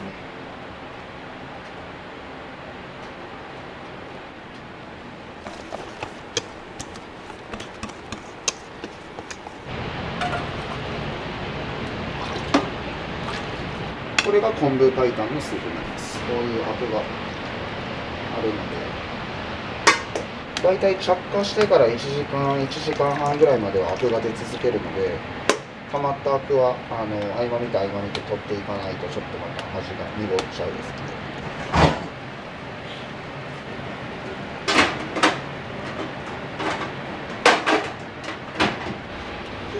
2種類ですね。鶏そばと鶏白湯がこちらの黄色、卵麺ですね。で、昆布白湯と鶏そばの塩はこっちの白色。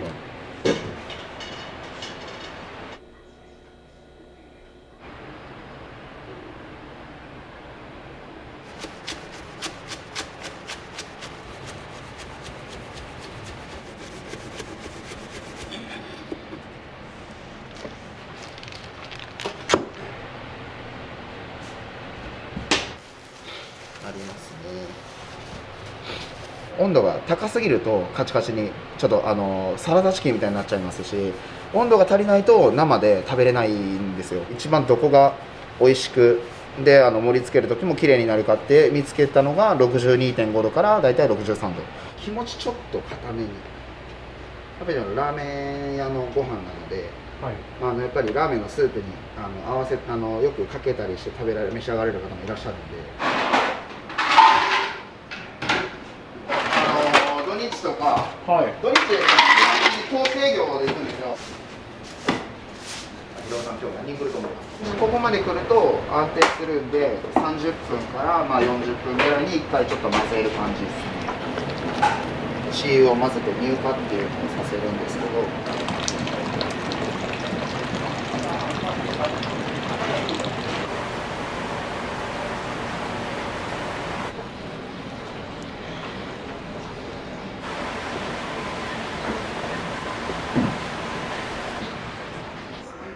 曲自体がそうなりますか。今年は今日知り合いが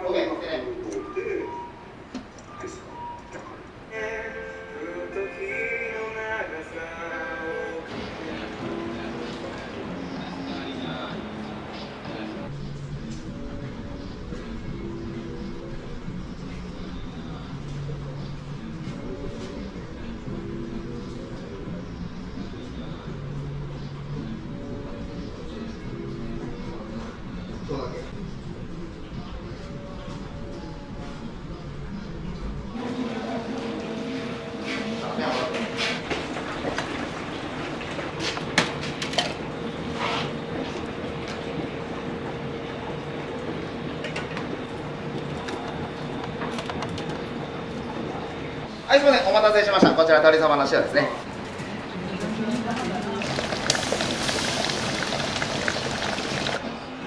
こちら B セット2計算分になります。お待たせいたしました。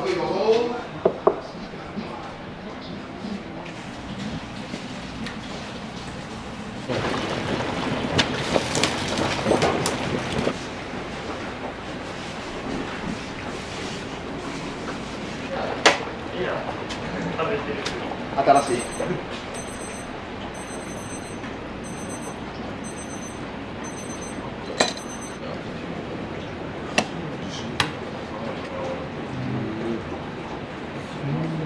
お待たせしました。鶏そば醤油です。なんなのかな、この。なんだろう、締めとった。締めとったっていう。でも締めた。大工忙しい。暇ない。人は来るっちゃ来る。やることがない。すごい。わちゃわちゃする。2番目からで大丈夫ですかね。すみません。鶏そばの醤油。大盛り。はい。A セット、ミニチャーシューのせる。はい、かしこまりました。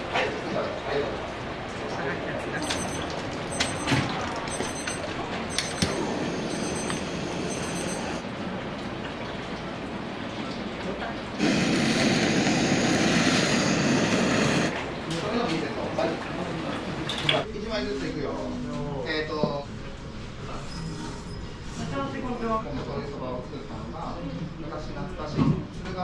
あっさりしてて、すごいコクもあってすごい美味しい醤油ラーメンです。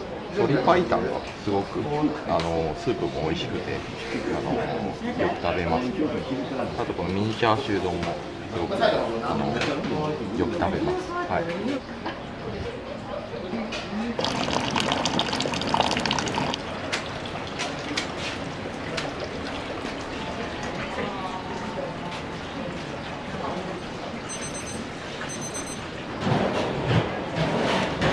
熱くなってててくださいね。はい、すみません、お待たせしました。はい、すみません、続きまして鶏そばの醤油ですね。お待たせしました。器下熱いんで気をつけてください。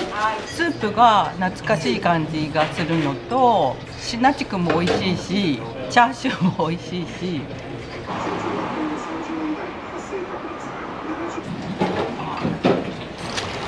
全然近みだわ。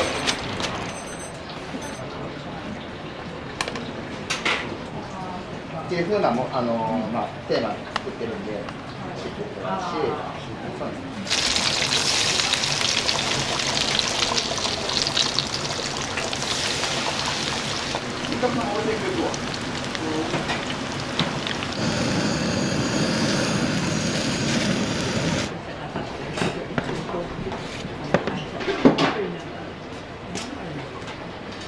ごめんなさい。A セットのお客様、チャーシュー丼、はい、すみません。少々お待ちいただいて。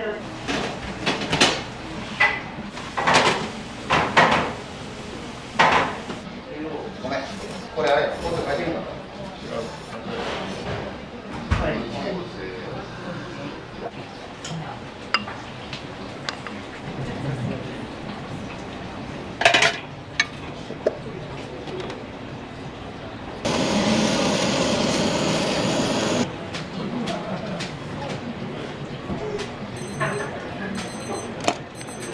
このベル規定線で。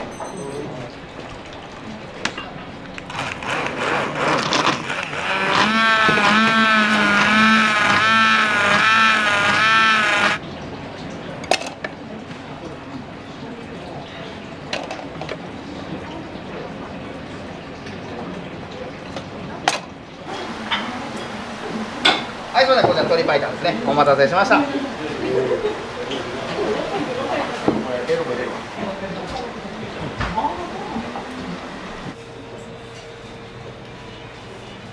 醤油の A セットです。B セット。あ、B セットで。はい。メンマ抜いてもらっていいですか。メンマ抜いてください。はい。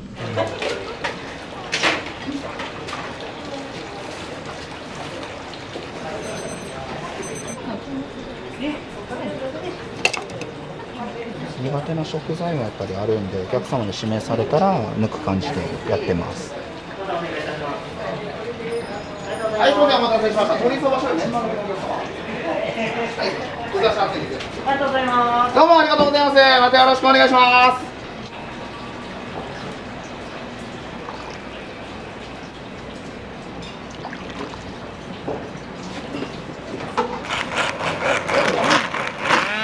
ごめん、ちょっとお客さんあげたらそのタイミングで黄色をあげてほしい。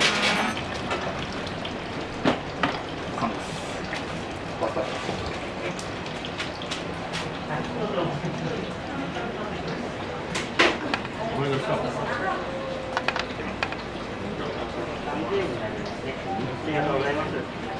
またお願いします。はい。ちゃんと理解するか俺は知ってる。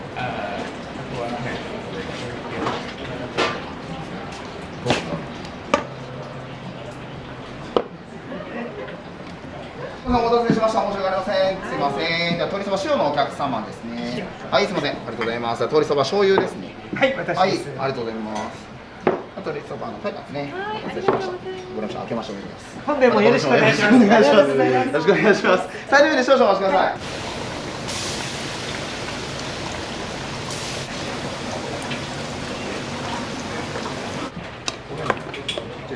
どちら？1、2番1、2番さんです。は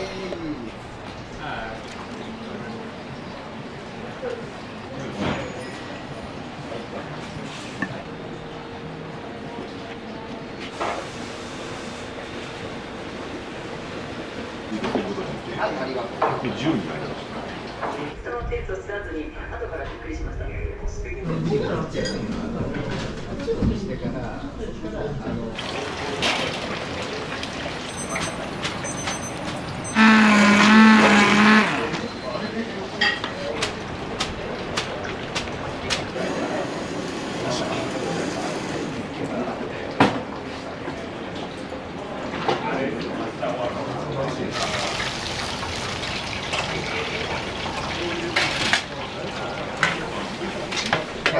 ました。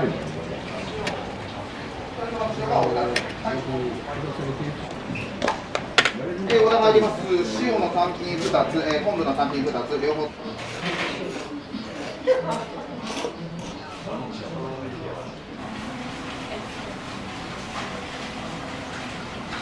ちなみに今日何召し上がられてる？今日は昆布塩白湯のラーメンをいただきました。全部美味しいです。唐揚げ2人前ですね。はい、ありがとうございます。昆布の方。昆布大盛りで。昆布大盛りで。はい、ありがとうございます。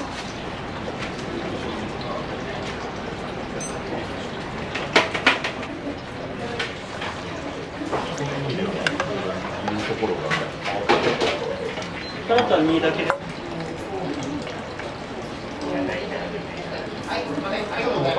お名前から持っていただいてよろしいですか。すみません、あそこにはい、数名までなってて。お待たせしました。はい、すみません、鶏白湯並盛りです。お待たせしました。ねえ、お待たせしました。ありがとうございます。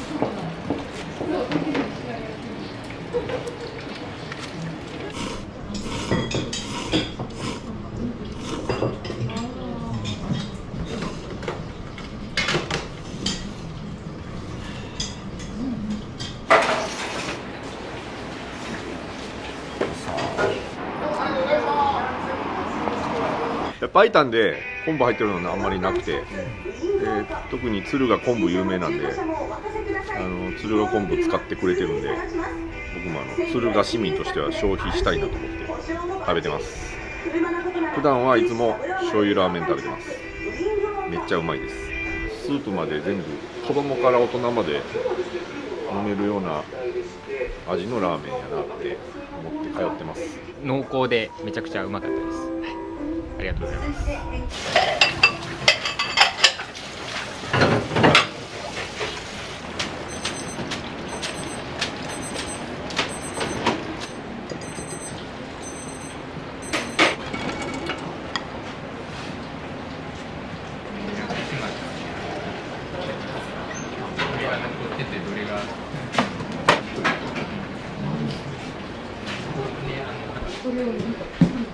はい、すみません、お待たせしました。はい、ではこちら鶏そばの塩がお2つですね。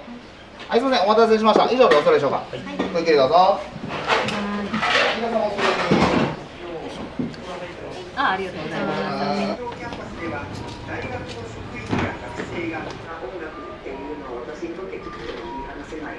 鶏そばの塩。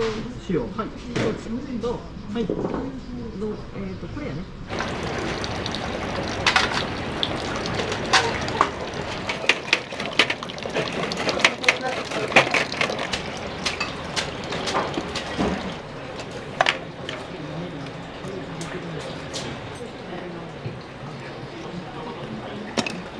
オッケー、マグゼロ。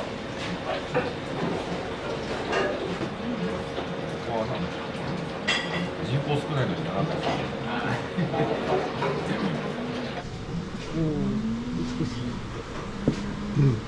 はい、すみません、続きまして、ごち計3丼でございます。お待たせしました。これいる？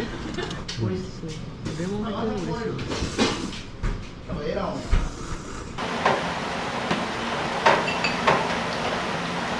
鶏油だけ残りすぎると油臭くなるので、鶏油だけスープから鶏の湯を置いていくっていう作業をしています。言ってしまえばこれもこだわりの一つかもしれないですね。このまま鶏油残してもいいんですけど、残してしまうとその翌日もし冷え切らずに鶏油が分離しなかったらスープが油っぽくなってしまうので、なるべくやっぱりその一日一日の油分っていうのを安定させるために今この鶏油っていうのを今ちょっと抽出というかしてますね。鶏だんピン1です。網盛りです。いい仕上げればいいか。はい。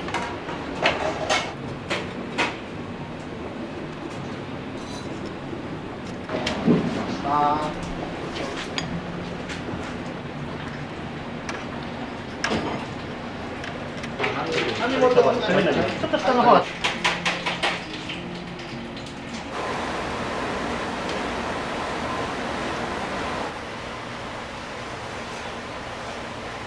鶏そばの方がすごい優しい味わいで、多分このまんまいくとスープは間違いなく完飲すると思います。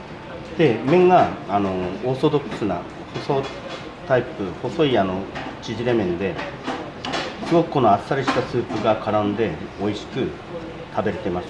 で、今見たんですけど、肩ロースのチャーシューがくるくるって巻いて乗ってるんですけど、ほんのり塩味が効いてて、下手な味付けがしてなくてすごく美味しいなと。で、一番びっくりしたのがこの計算丼、胸肉を使ってるっていうことなんですけど、胸とは思えないぐらい、ジューシーでちょっとびっくりしました。今日はちょっとお仕事で敦賀にたまたま来て、どっかラーメン食べたいなと思って初めてのお店に来たんですけど、大当たりやったかなということで非常に満足してます。はい。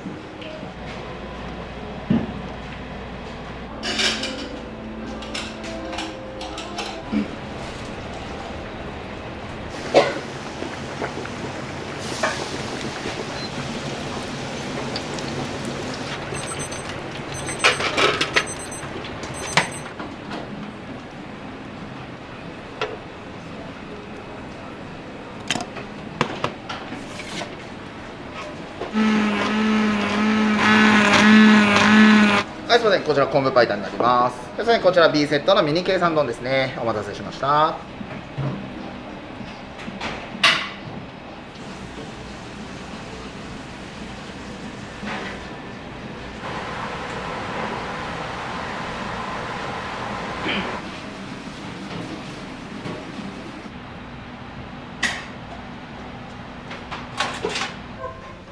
って言うとおかしいけどさ、明けおめ。そう、続いてはそれ。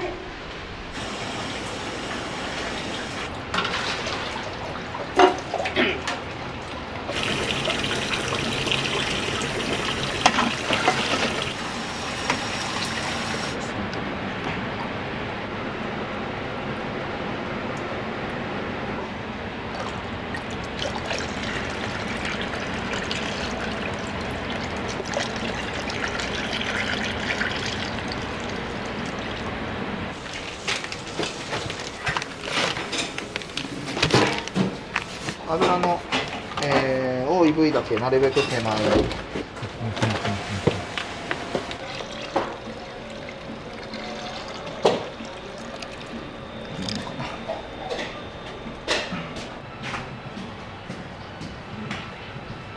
オーナーが、和食の料理人っていうことで、やっぱりスープ一つ、そのチャーシューの、温度一つすごいこだわられてるんで、やっぱそこがうちの一つの売りかなと僕は思ってます。はい。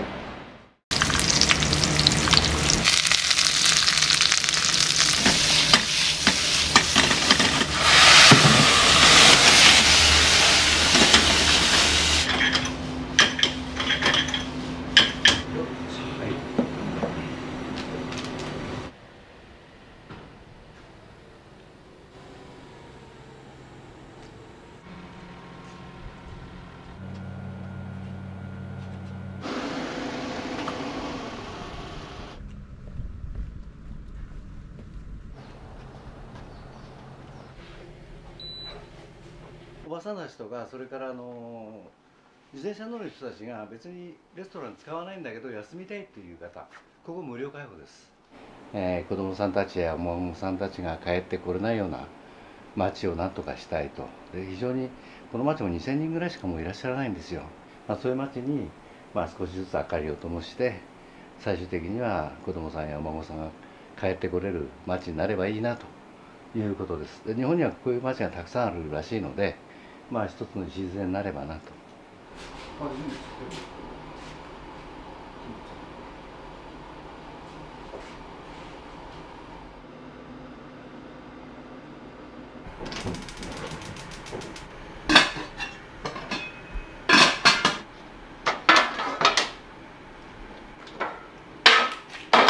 大学入る前にイタリアンレストランでシェフやってたんですよ。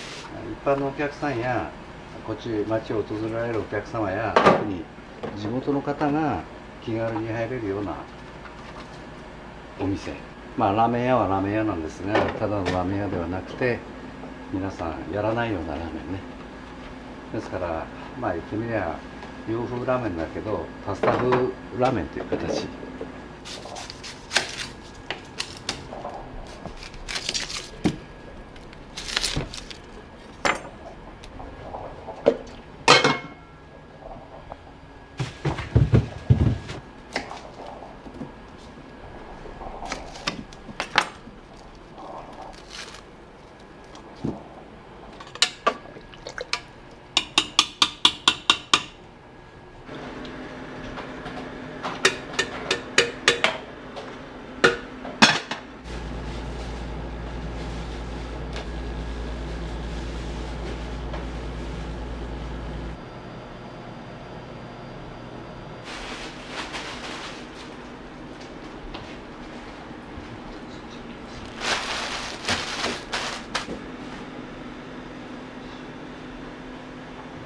粉はデュラムというスパゲティを作るためのセモリナ粉ってやつの細かいやつを使ってあります。だけど作り方製法はラーメンの作り方で乾水も入れてあると。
了解了解。日本っていうか多分セット。了解了解。それを。了解。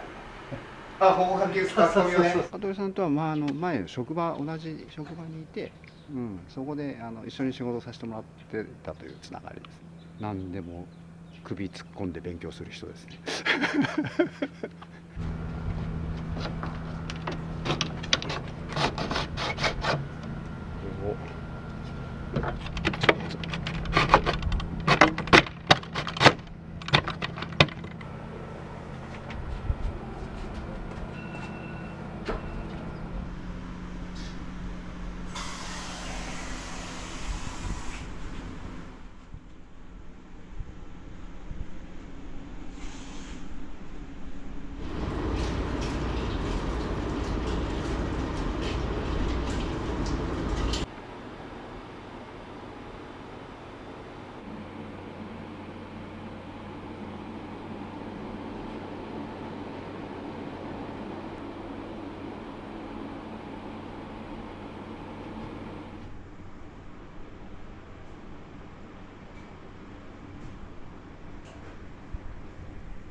もらって。はい。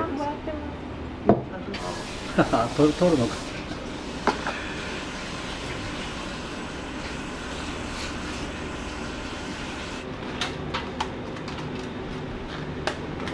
味だとか感想を聞かせてくださいね。今日初日の実は最初のお客さんなんで。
しっかり作られていると思います。ありがとうございました。はい、ごちそうさまでした。コ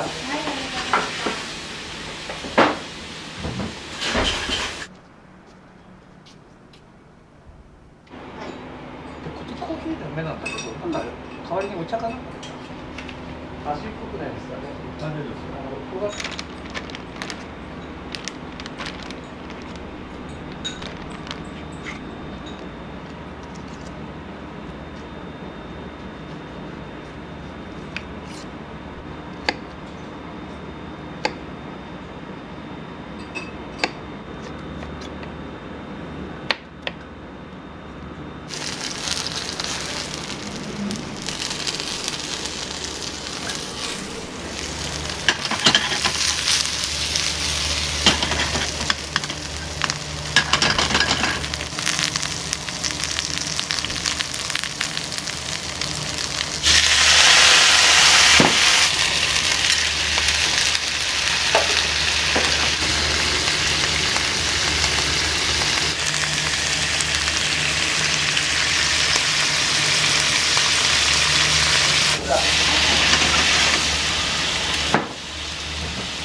はい、これ、はい、プラス足。はい、振り出す、振り出す。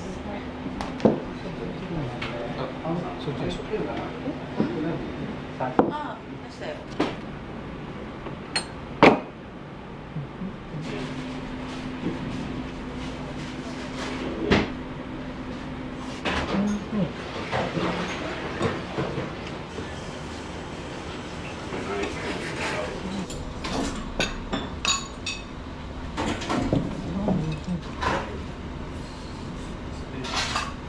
ても美味しいですね以前手料理も食べさせてもらってるんで。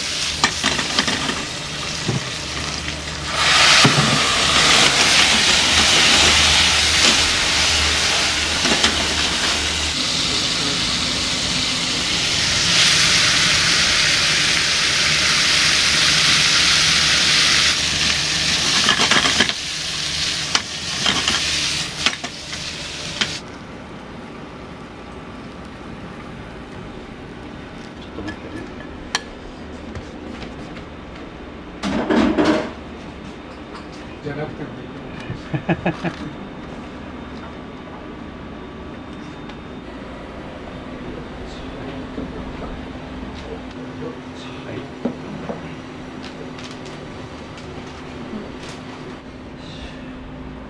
すぐ作ります。はい。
じゃあね。はい。はい。ありがとう。